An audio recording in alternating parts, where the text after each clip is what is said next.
Degree అందరూ ఇస్తారు. Career కి క్లారిటీ ఇచ్చేది మాత్రం కాన్ఫిడో. బెస్ట్ యూనివర్సిటీ సీట్ తో పాటు సెటిల్ అయ్యే స్కిల్ కూడా గ్యారంటీ. తను అనిపిస్తున్న విషయాన్ని మహేష్ అని తెలుసుకుందాం. మహేష్ నమస్తే. నమస్తే అన్న. గువ్వల మహేష్ అలియాస్ సుభాష్ 2000 నుండి 2006 వరకు రాచకోట ధరల్లో అంటే సిటీ శివార్లో ఏ యాక్షన్ జరిగినా ఫస్ట్ నీ పేరు వినిపించింది. అటు యాచారం పొల్యూషన్ అవ్వచ్చు, తర్వాత అక్కడ ఒక బీజేపీ నాయకు మీద అటాక్ అవ్వచ్చు, లేదు మహబూబ్నగర్లో మన్ననూరు పొల్యూషన్ మీద అటాక్ అవ్వచ్చు, లేదు చౌటప్పల్ దగ్గర రిలయన్స్ బంక్ మీద అటాక్ అవ్వచ్చు, ఒక ఎస్ఐ మీద దాడులు, ఇవన్నిట్లో కూడా పేరు వినిపించింది. కానీ ఎవరికి చిక్కకుండా యాక్షన్ చేయడం, పారిపోవడం అనేది మీ యొక్క స్టైల్. అంటే ఇన్ని యాక్షన్ చేయడానికి పార్టీ యొక్క ఆదేశాల మేరకు చేయడం తప్ప వ్యక్తిగతంగా ఎవరికి కారణాలు ఉంటాం. మీరు వెళ్ళిన తర్వాత అక్కడ చేసిన కార్యక్రమాలు ఏంటి, ఏ లక్ష్యంతో అయితే పార్టీలోకి వెళ్ళారో ఆ లక్ష్యం నెరవేరిందా లేదా అనే ప్రశ్న సమాధానం చెప్పే ముందు ఒకసారి గువ్వల మహేష్ కుటుంబ నేపథ్యం చెప్పండి. అన్న మాది రంగారెడ్డి జిల్లా ఇబ్రహీంపట్నం రాయపూల్ గ్రామం. మేము అంటే పేద కుటుంబమే. మేము ముగ్గురం అన్నదమ్ములం. నేను రెండో ఆయనని, మాకు ఒక అక్క. నేను రాయపూల్లోనే 10th వరకు చదివిన. 10th అయిపోగానే 2000 లాస్ట్ మూమెంట్లో వెళ్ళిపోయాను. ఎందుకు అంత ప్రభావం ఏం చేసింది? ప్రభావం అంటే మా ఊరికి వచ్చేసి రాచకొండ దళానికి ఒక 5-6 కిలోమీటర్ల డిస్టెన్స్ దూరం అంతే. మైదాన ప్రాంతమే మా ఊరు, అయినా కూతవేడు దూరమే రాచకొండ. కాబట్టి ఎప్పటి నుంచో అంటే 80ల ప్రాంతం నుంచి రాచకొండ దళ మూమెంట్ ఇదంతా నడుస్తున్నది. ఆ ప్రభావం మా ఊరి మీద ఉన్నది. అట్లే మాతో పాటు మా ఇంటి పక్కన ఇల్లు కానీ ఇంకో ఇల్లు కానీ ఇంకా మా చుట్టాలు తెలిసిన వాళ్ళు వీళ్ళందరి దగ్గరికి దళం వచ్చిపోతుండే. అట్లా పరిచయం ఉంది. అందులో భాగంగా మా బావ ఆరుట్లైన ఒక అతను ఉండే, మా సొంత రిలేటివ్ బాబాయ్ చిత్తపురం అశోక్ అని, అశోక్ అలియాస్ పాండు మననూరు దాడిలో చనిపోయాడు తను. ఆయన ఆర్ఎస్యు ఉండి 7th నుంచే ఆర్ఎస్యు పరిచయాలు మాకున్నాయి. అట్లా ఇట్లా లింకప్ అయ్యి అట్లా వెళ్ళిపోతుంది. ఫస్ట్లో మీరు దళంకి వెళ్ళినప్పుడు మీకు బాధ్యులు ఎవరు? ప్రభాకర్ కమాండరు. ప్రభాకర్ అంటే అది మన భవనం శ్రీనివాసరెడ్డి. మీరు వెళ్ళేసరికి దళంలో అంటే తెలంగాణ వైపు రాచకొండ దళం అనేది బాగా యాక్టివ్ ఉండేది. పార్టీల ప్రభావం ఎలాగుండేది అప్పుడు? అంటే పరిస్థితులు ఏ విధంగా ఉండేవి? మీరు వెళ్ళి తీసుకున్న మీరు ఎక్కడైతే ఏ దళ ప్రభావం ఉందో ఆ గ్రామాల పరిస్థితి ఎలాగుండేది అప్పుడు? పరిస్థితులు అంటే ఒక రకంగా అంటే భూస్వామ్య వ్యవస్థ ఉండేదా? కొంత మార్పు అంటే ఇప్పటితో పోల్చుకోలేం, కానీ అప్పుడున్న పరిస్థితులు నక్సలిజానికి కానీ తిరుగుబాటుకు కానీ అనుకూలంగానే ఉన్నాయి. రాచకొండ ప్రాంతం అంటే ఎక్కడ పేరినా అమ్మో అట్లా అన్నట్టు ఉండేది. అంటే పార్టీలు ఎలాగుండేదండి అప్పుడు? పార్టీ కూడా బాగానే ఉంది, విస్తృతంగానే ఉండేది. ఎక్కడ ఏ గ్రామానికి పోయినా ఆధారణ ఉండేది, రిక్రూట్మెంట్ అట్లే ఉండేటివి, ప్రజా సమస్యలు ఎట్లా వచ్చి చెప్పుకునేటోళ్ళు, ఏ గ్రామానికి పోయినా విస్తృతంగా కలిసేవాళ్ళు. మీరు పార్టీలు వెళ్ళేసరికి ప్రజల సమస్య మీద ఎక్కువగా దేని మీద ఫోకస్ అంటే కరువు దాడులు జరిగాయి, భూ పంపిణీ జరిగింది, ఈ రెండింటిలో దేనికి ఎక్కువగా ప్రాధాన్యత ఇచ్చేవారు అప్పుడు? అంటే నేను రిక్రూట్ అయ్యే నాటికి కరువు దాడులు చేసినాం, కానీ భూ పంపిణీ అనేది అప్పటికే ఆగిపోయింది. 2000 కంటే ముందు భూ పంపిణీ ఉంది, కానీ 2000 తర్వాత అసలు భూ పంపిణీ అనేటివి లేవు. అంటే ఆర్థికమైన పోరాటాల వైపు ప్రజల్ని మొగ్గు చూపొద్దు అనేది ఒక తీర్మానం ఒకటి ఉన్నది పార్టీది. అట్లా భూ పోరాటాలు తీసుకోలేదు. ఎందుకంటే భూ పోరాటాలు తీసుకున్నా అవి ప్రజల చేతిలో నిలబడట్లేదు అనేది రాష్ట్ర వ్యాప్తంగా సమీక్ష చేసి పార్టీ అటువైపు పోవద్దు అనేది.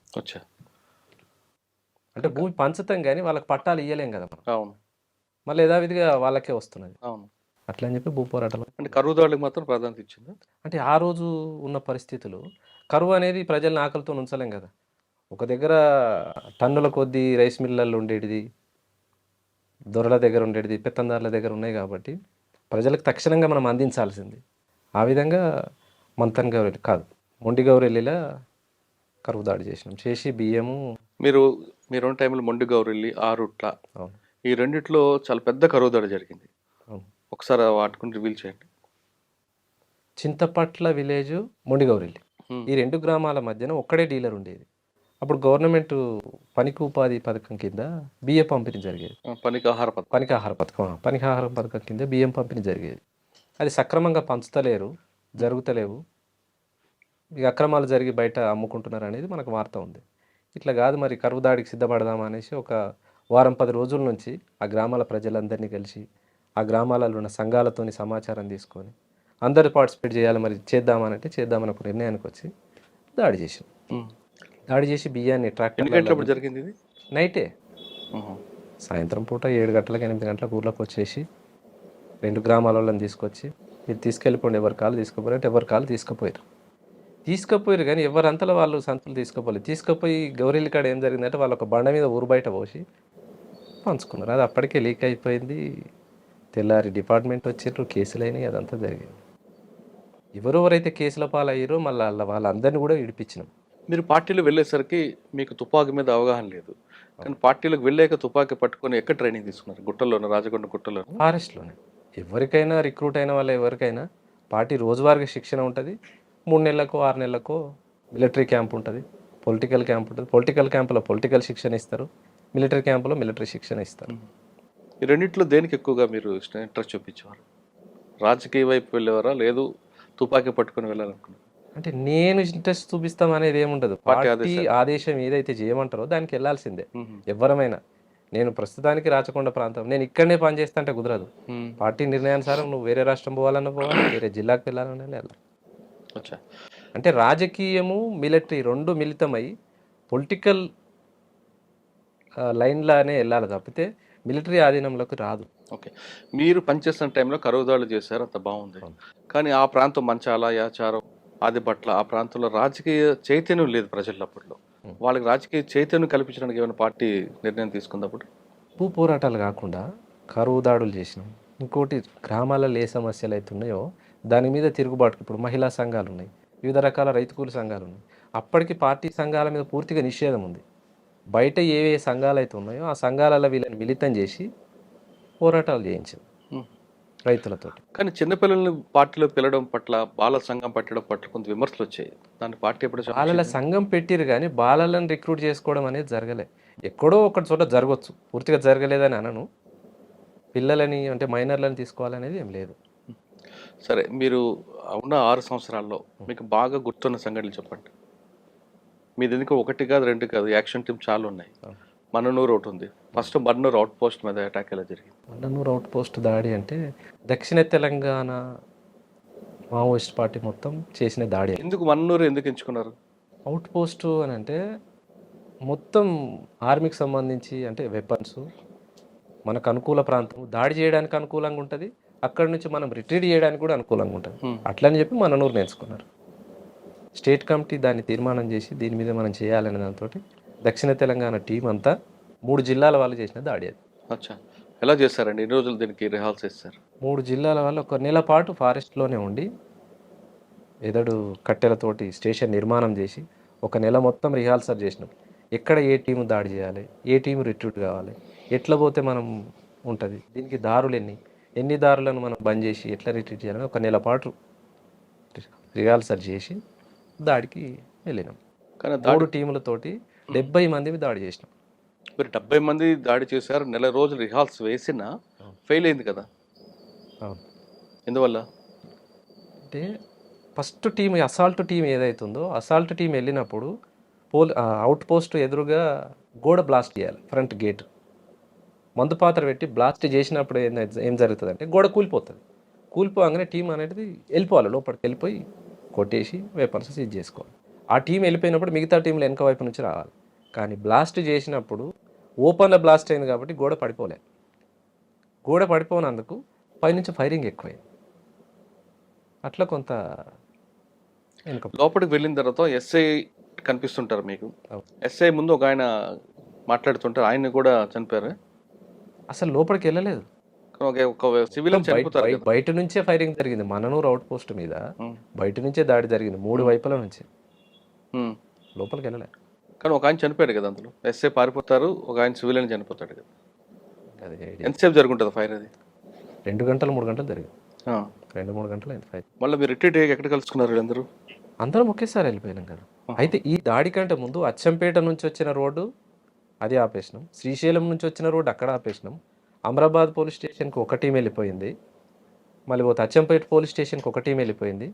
అంటే ఆ పోలీస్ స్టేషన్లో ఫోర్స్ కూడా ఈ మన్ననూరు దగ్గరికి రావద్దని చెప్పేసి మా మీదనే దాడి జరుగుతుందని వాళ్ళు అక్కడే ఆగిపోవాలి, ఈ టీం ఇక్కడ ఆగిపోవాలి, ఈ టీం ఇక్కడ ఆగిపోవాలి. అట్లా హైవేని కూడా దిగ్బంధం చేసి 70 మందితో దాడి చేసినాం.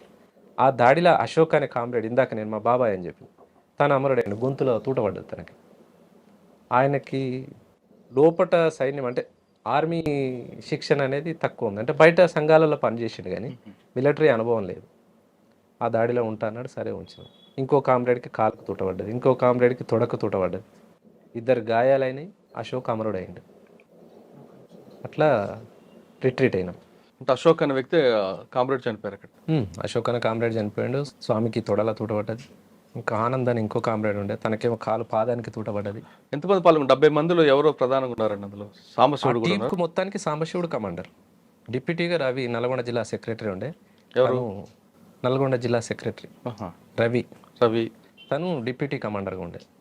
అట్లా వీళ్ళిద్దరితో పాటు టీంకి ఒక కమాండర్ ఉంటాడు. 3 టీంలు కాబట్టి 3 టీంలు, 3 టీంలు. మీదేంటి? టీం మెంబర్గా ఉన్నా అంతే. కానీ మీరు వెళ్ళారు, ఇంతకు సక్సెస్ అయ్యారా? తుపాకులు తీసుకుని ఏమన్నా? కాలేదు కదా, దాడి ఫెయిల్ అయింది, వెపన్స్ ఏం రాలేదు. తర్వాత దీని మీద సమీక్ష జరుపుకున్నారా? జరిగింది. దీని సమీక్షలు ఏమొచ్చింది ఇన్పుట్ మీకు? అయితే ఈ దాడి జరుగుతున్నప్పుడే శ్రీశైలం నుంచి వచ్చిన హైవేని ఆపేసినాం కదా, కర్ణాటక పోలీసు వాళ్ళు వచ్చారు. కర్ణాటక పోలీసు వాళ్ళు వచ్చినప్పుడు మనం ఆల్రెడీ నష్టపోయినాము, ఒక కామ్రేడ్ చనిపోయిండు, వీళ్ళందరినీ కూడా ఇక్కడ వేసేద్దాం అనేది మనోళ్ళు అక్కడ ఆపిన టీం మాట్లాడి మనకు వాకిటాకిలో చెప్తే సాంబశివుడు వాళ్ళు ఏం మాట్లాడారంటే, లేదు వాళ్ళు సివిల్గా వచ్చారు, 11 మంది వచ్చారు కర్ణాటక పోలీసు. ఎందుకు వాళ్ళు ఎందుకు వచ్చారు? శ్రీశైలం దర్శనానికి పోయి రిటర్న్లో వస్తున్నారు వాళ్ళు. రిటర్న్లో వచ్చేటప్పుడు మనోళ్ళు రోడ్ ఆపేసారు కదా, రోడ్ ఆపిన దగ్గర మేము పోలీసు, మీరు కూడా ఇక్కడ ఆపిరు అనేసి వాళ్ళు మాట్లాడితే మీరు పోలీసా అని చెప్పేసి మనోళ్ళు కట్టేసి వెనకకు ఆపిరాలు. మనది అది ఎట్లయినా ఫెయిల్ అయింది కదా, మరి ఇక్కడ వీళ్ళు దొరికిరు 11 మంది, వీళ్ళని వేసేద్దామని మాట్లాడితే వద్దు తప్పు, మనం అట్లా చేయొద్దు, దాడికి పోయిన దగ్గర ఏమైనా జరగవచ్చు కానీ వాళ్ళు సివిల్గా దొరికిరు మనకు, తప్పు అని చెప్పి వాళ్ళని అట్లా అక్కడ ఉంచేసి గ్రేటే కదా, వదిలేసిన. ఏం చేయలేదు వాళ్ళు. అంటే ఆయన గొప్పతనం అనుకోవాలా లేదా పార్టీ నిర్ణయం? అది పార్టీ నిర్ణయం ఒకటి ఉంటుంది, అప్పటికప్పుడు నిర్ణయాలు తీసుకునే దాంట్లో కూడా నాయకత్వం గొప్పతనం కూడా ఉంటుంది కొన్ని విషయాలలో. తర్వాత మీకు బాగా గుర్తుండిపోయిన సంగతి చెప్పండి. యాచారం పోలీస్ స్టేషన్ కానీ? యాచారం పోలీస్ స్టేషన్ అప్పుడు నేను లేను, అప్పటికి నేను రిక్రూటే కాలేదు. మంచాల పోలీస్ స్టేషన్ ఏం జరగలేగా. మంచాల దగ్గర కూడా అంబుష్ చేస్తారు, చేసారు. ఎందుకు ఆయన కోసం? ఎందుకంటే ఎస్ఐ కోసం కాదు అది చేసింది. అప్పుడు జన్మభూమి ప్రోగ్రామ్ ఏదో జరుగుతున్నది, దేవేందర్ గౌడ్ మంత్రి గారు ఉన్నారు, పుష్పలీల మంత్రి గారు ఉన్నారు. అప్పుడు దేవేందర్ గౌడ్ కోసం అనేది పెట్టింది, కానీ హోమ్ మినిస్టర్ కోసం. ఇక మారుమూల ప్రాంతం రావద్దని మరి వాళ్ళకి ఎస్ఐబి ఇన్స్ట్రక్షన్స్ ఏమున్నాయి కానీ వాళ్ళు రాలేదు. వాళ్ళు వస్తారు అనే దాంతో పెట్టింది కాబట్టి వాళ్ళు రాలేదు, ఏదో జరగని అనేసి కొట్టేసారు. వస్తారని పెట్టారు కానీ ఎస్ఐ వచ్చారు అక్కడికి. డిపార్ట్మెంట్ వస్తున్నది, సరే డిపార్ట్మెంట్ అయినా ఏం కాదులే అనే దాంతో కొట్టిరు. బ్లాస్టింగ్లో తను ఎస్ఐ ఇంకో కానిస్టేబుల్ చనిపోయినట్టున్నారు. ఎస్ఐ గాయాలైనట్లే కదా? లేదు ఇద్దరు చనిపోయారు, ఎస్ఐ ప్లస్ సంజీవరావు ఎస్ఐకి సంఘటన. సంజీవరావు ఎస్ఐకి ఏమో క్లెమోర్ మైన్స్ దాడిలో తనకు గాయాలైనవి. చాలా ఎందుకు అది? క్లెమోర్ మైన్స్ ఎక్కడ అంటే మన మొండిగౌరిల్లి అనే ఊర్లో కూమింగ్ పార్టీస్ ఎప్పుడు ఒక బాయ్ దగ్గర నుంచి వచ్చిపోతుండేది.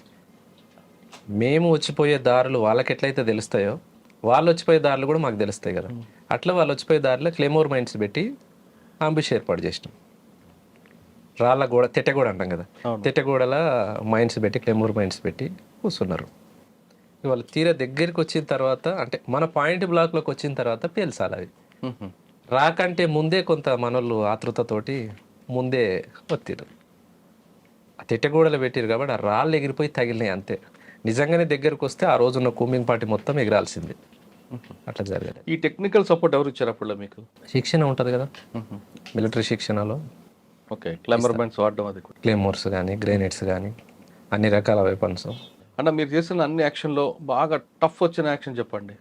బాగా కష్టపడ్డాం దీంట్లో అని. టఫ్ అని అంటే ఇక మననూరే అందరం కష్టపడ్డాం కానీ ఫెయిల్ అయింది. 1 నెల పాటు కష్టపడి 3 జిల్లాల టీం అంతా. అంటే ఫెయిల్ అయింది ఏంటంటే మనం దాడికి వెళ్తాం, దాడిలో వాళ్ళు చేస్తారా మనం చేస్తామా ఇక అది చెప్పలేము. సరే వెళ్ళారు, ప్రజల కోసం పోరాటం చేశారు. ఇప్పటికైనా మీకు అమ్మా నాన్న గుర్తు రాలేదా? వస్తారుగా, అమ్మ నాన్నని మర్చిపోం కదా. పిలిపించుకున్నారా? మీరు వెళ్ళారా? ఎప్పుడు పిలిపించుకోలేదు. కానీ మీకోసం పోలీసులు మీ ఇంటికి వెళ్ళి తలుపులు కొట్టారు కదా, తెలుసా? ఒక్కసారి కదా, 100 సార్లు. మరి అప్పుడు మీకు బాధ అనిపించలేదా? నక్సలైట్లలో పోయిన ప్రతి కుటుంబము బాధలు పడ్డోళ్ళే, అంత ఆషామాషిగా ఏముండదు. ఎక్కడ ఏం జరిగినా కుటుంబాన్ని తీసుకుపోవడం, ఎక్కడో జరిగితే ఇగో మీ పిల్లలు చనిపోయినరు, మీ కొడుకు చనిపోయిండు, ఇగో మీకు ఇది ఇస్తాం రండి, మీకు అది ఇస్తాం రండి. గుబ్బల మహేష్ కోసం అప్పుడులో పోలీసులు ముందు భయపెట్టడం, తర్వాత బెదిరించడం కాకుండా బుజ్జగించడం కూడా చేసేవారు. మీ ఇంటికి వెళ్ళి మీ అమ్మగారికి నాన్నగారికి బట్టలు పెట్టడం ఒక కార్యక్రమం పెట్టారు. అది కూడా వినకపోతే ఇల్లు బ్లాస్ట్ చేయించారు. ఈ రెండు సంఘటన మీకు తెలిసే ఎప్పుడైనా? ఇల్లు బ్లాస్ట్ ఏం జరగలే కానీ కానీ కొట్టడం ఇబ్బంది చేశారు. కొట్టడం జరిగింది. ఉం. మా తమ్ముడిని అంటే కొట్టిర్రు. ఇల్లు మీ అమ్మగారిని అందరిని కొట్టారు, ఇల్లు కూలుస్తామని చెప్పారు. అవును. అది కూడా వినకపోతే బట్టలు ఇచ్చి కూడా మంచి చేసుకుందాం చూశారు. అవును. ఈ రెండు సంఘటనలు మీకు నోటీస్కి వచ్చాయా? వచ్చినాయి ఏమన్నారు అప్పుడు మీరు? వచ్చినాయి అంటే రాష్ట్ర వ్యాప్తంగా అన్ని కుటుంబాల మీద ఎట్లయితే దాడులు జరుగుతున్నాయో అందులో భాగంగా మా కుటుంబం మీద దాడి జరిగింది. కానీ బట్టలు ఇచ్చి బుజ్జగించుకున్న కార్యక్రమానికి మీరు దానికి సమర్థిస్తారా, వ్యతిరేకిస్తారా? అంటే రాజ్యం ఎత్తుగడలలో భాగంగా పార్టీని ఎట్లయితే అంటే ఉద్యమంలో లోపల ఉన్న వాళ్ళని బయటికి తీసుకురావడంలో భాగంగా డిపార్ట్మెంట్ చేస్తున్నటువంటి ఎత్తుగడలు, అది వాళ్ళ ఎత్తుగడ, అది దాన్ని ఎట్లా సమర్థిస్తాం? అంటే ఇప్పుడు ఎట్లా నేను ఎట్లా బయటనే ఉన్నా అనుకో, ఆ రోజున్న పార్టీ ఆలోచన ప్రకారంగా అవి అనేది తప్పు, వాటిని ఏవి కూడా మనం పరిగణలోకి తీసుకోవద్దు. ఉమ్మడి ఆలోచనగా అంటే ఉమ్మడి ప్రజల కోసం పోయినప్పుడు మన కుటుంబం బాధలు పెద్ద విషయమేం కాదులే, అందరిలో భాగంగా జరుగుతున్నాయి అనే దాన్ని చూడాలి. కానీ దానికి కౌంటర్గా పార్టీ కూడా ఒక నిర్ణయం తీసుకుంది అప్పట్లో. అది వాస్తవా కాదో తెలియదు. మీరు కూడా కొంతమంది ఎవరైతే బాగా టఫ్ అన్న పోలీస్ ఆఫీసర్ ఉన్నారో వాళ్ళ ఇంటికి వెళ్ళి మీ భర్త ఉద్యోగాలు రాజీనామా చేయించండి అంటూ వాళ్ళకి స్వీట్ బాక్సులు ఫ్రూట్స్ ఇవ్వాలని ప్రయత్నం చేశారనేది ఒక వార్త ఉంది. అది వాస్తవం? మా దగ్గర అయితే జరగలేదు, ఉంటే జరిగి ఉండేమో మిగతా జిల్లాలలో, కానీ నల్గొండ జిల్లా కమిటీ పరిధిలో మాత్రం అదేం జరగలేదు. మిగతాది జరిగి ఉండొచ్చు. ఇప్పుడు బాగా వార్త వచ్చింది, ఉండొచ్చు. నక్సలైట్ కూడా పోలీస్ ఇంటికి వెళ్ళి వాళ్ళని కూడా మీరు ఎలాగైతే ఎత్తు కూడా వేస్తారు వాళ్ళు కూడా అదే ఎత్తు కూడా. అయితే పొలిటికల్గా లీడర్స్ ఎవరెవరైతే ఉన్నారో వాళ్ళ కుటుంబాలకి ఇవి అయితే చెప్పినాం, కానీ పోలీస్ ఆఫీసర్లకు చెప్పింది అయితే లేదు. మీరు క్రియాశీల రాజకీయాలకు దూరంగా ఉండండి, మీరు చేయడం మూలంగానే ప్రజలకి ఇబ్బందులు ఎదురవుతున్నాయి. అచ్చా, మీరు వెళ్ళి చెప్పారు నల్గొండలో? ఏ పార్టీ కమిటీ నిర్ణయించిన ప్రకారం రాజీనామా చేయమని చెప్పారా? మీ క్రియాశీల రాజకీయాలకు రాజీనామాలు చేయండి, లేకపోతే ప్రజల చేతుల్లో మీకు శిక్షలు. వీళ్ళు వ్యక్తిగతం కలిసారా, కరపత్రాలు వేసారా? వీలైన దగ్గర వ్యక్తిగతం కలిసినాం, లేని దగ్గర లెటర్లు పంపించినాం. మీరు వ్యక్తిగత కలిసిన రాజకీయ నాయకులు ఎవరండి? నేను వ్యక్తిగతంగా గెలవాలి. పార్టీ అది పార్టీ ఆదేశాలు ఎవరిని కలిసి లెటర్లు పంపించినాం, నేను ఎవరిని గెలవాలి. గుబ్బల మహేష్ అలియాస్ సుభాష్కి దినచర్య ఏ విధంగా ఉంటుంది పార్టీలో? నార్మల్గానే ఉంటుంది, అందరికీ ఉన్నట్టే. కమాండరు స్థాయిలో రోజువారీ కార్యక్రమాలు ఏముంటాయి. కానీ ఎందుకు అన్ని యాక్షన్ జరిగిన మీ పేరు ఎక్కువ బయటకు వినబడేది? వినపడ్డ దాంట్లో అన్నిట్లలో నేను ఉన్నాను ఏం కాదు. కాకపోతే డిపార్ట్మెంట్కి ఒక లైన్ ఉంటుంది వాళ్ళకి. రాచకొండ దళంలో ఒక 10 మంది ఉన్నారు అనుకో, 10 మందిలో ఎవరు చేయగలుగుతారు, ఫలానా ఫలానా ఫలానా, వాళ్ళకు కూడా సమాచారం వాళ్ళకు ఉంటుంది. దాంట్లో ఆ పర్సన్ లేకపోయినా వాళ్ళ పేరు వస్తుంది. అన్నిట్లలో నేను ఉన్నాను ఏం చెప్పాను. పార్టీ నిర్ణయానుసారం జరిగేవి జరుగుతాయి. ఇక్కడ చోటబల్ దగ్గర రిలయన్స్ పెట్రోల్ పంప్ అయితే దాంట్లో ఉన్నాం. రాచకొండ దళం అంతా ఉన్నది. ఎవరి కోసం అక్కడ మీరు మాట్లాడారు? సిఐ సలీం పాషా ఉండే అప్పుడు, చౌటప్పల్ సిఐ సలీం పాషా వస్తాడు. అంతకు ఒక 15-20 రోజుల ముందు రిలయన్స్ పంపులో డబ్బులు ఎత్తుకపోయారు. అవును, నక్సలైట్ల పేరు చెప్పి, పార్టీ పేరు చెప్పి ఎత్తుకపోయారు. అప్పటి నుంచి రెగ్యులర్గా వస్తున్నాడు తను. అంటే ఏదో ఒక టైంలో సిఐ గారు వచ్చి దాన్ని విజిట్ చేసి వెళ్ళిపోతున్నాడు అనేది మనకు సమాచారం. సరే సిఐ వస్తున్నాడు కదా అనేసి మేము రెక్కి చేసినాం, టీం అంతా వచ్చినాం. పెట్రోలింగ్ వెహికల్ రాగానే మేము అటాక్ చేసినాం రోడ్ దాటి. పక్కన గుట్టలు ఉంటాయి. అవును, ఆ గుట్టకే ఉండి రోడ్ దాటి విజయవాడ హైవే ఉంది కదా. అవును, పెట్రోలింగ్ వెహికల్ వచ్చింది, మేము చూస్తానే ఉన్నాం. అంతకు ఒక 1/2 అవర్ ముందు అక్కడే ఉన్నాం, ఉండి చెట్లలో మాట వేసి కూర్చొని. వెహికల్ ఎంతమంది ఉన్నారు అప్పుడు? 12 మంది ఉన్నాం. 12 మంది ఉండి దాడి చేసినాం, కానీ సలీం పాషా గారు రాలేదు. ఏం జరిగింది ఆ ఘటనలో? దాడి ఎప్పుడైతే ఎంటర్ అయినామో, ఎంటర్ అవడంతోనే మేము ఫైరింగ్ ఓపెన్ చేసినాం. మొత్తం అయిపోయిన తర్వాత తెలిసింది సలీం పాషా లేడు అనేది. అయ్యో, అంటే వ్యక్తిగా మేము మా ముఖాలు తెలిసి ఉండవు కదా. అందులో ఎంతమంది చనిపోయారు? 4 అనుకుంటా, 4 పోలీసు వాళ్ళు. అక్కడ రిట్రీట్ అయిన తర్వాత ఏ విధంగా వెళ్ళారు బయటకు మీరు?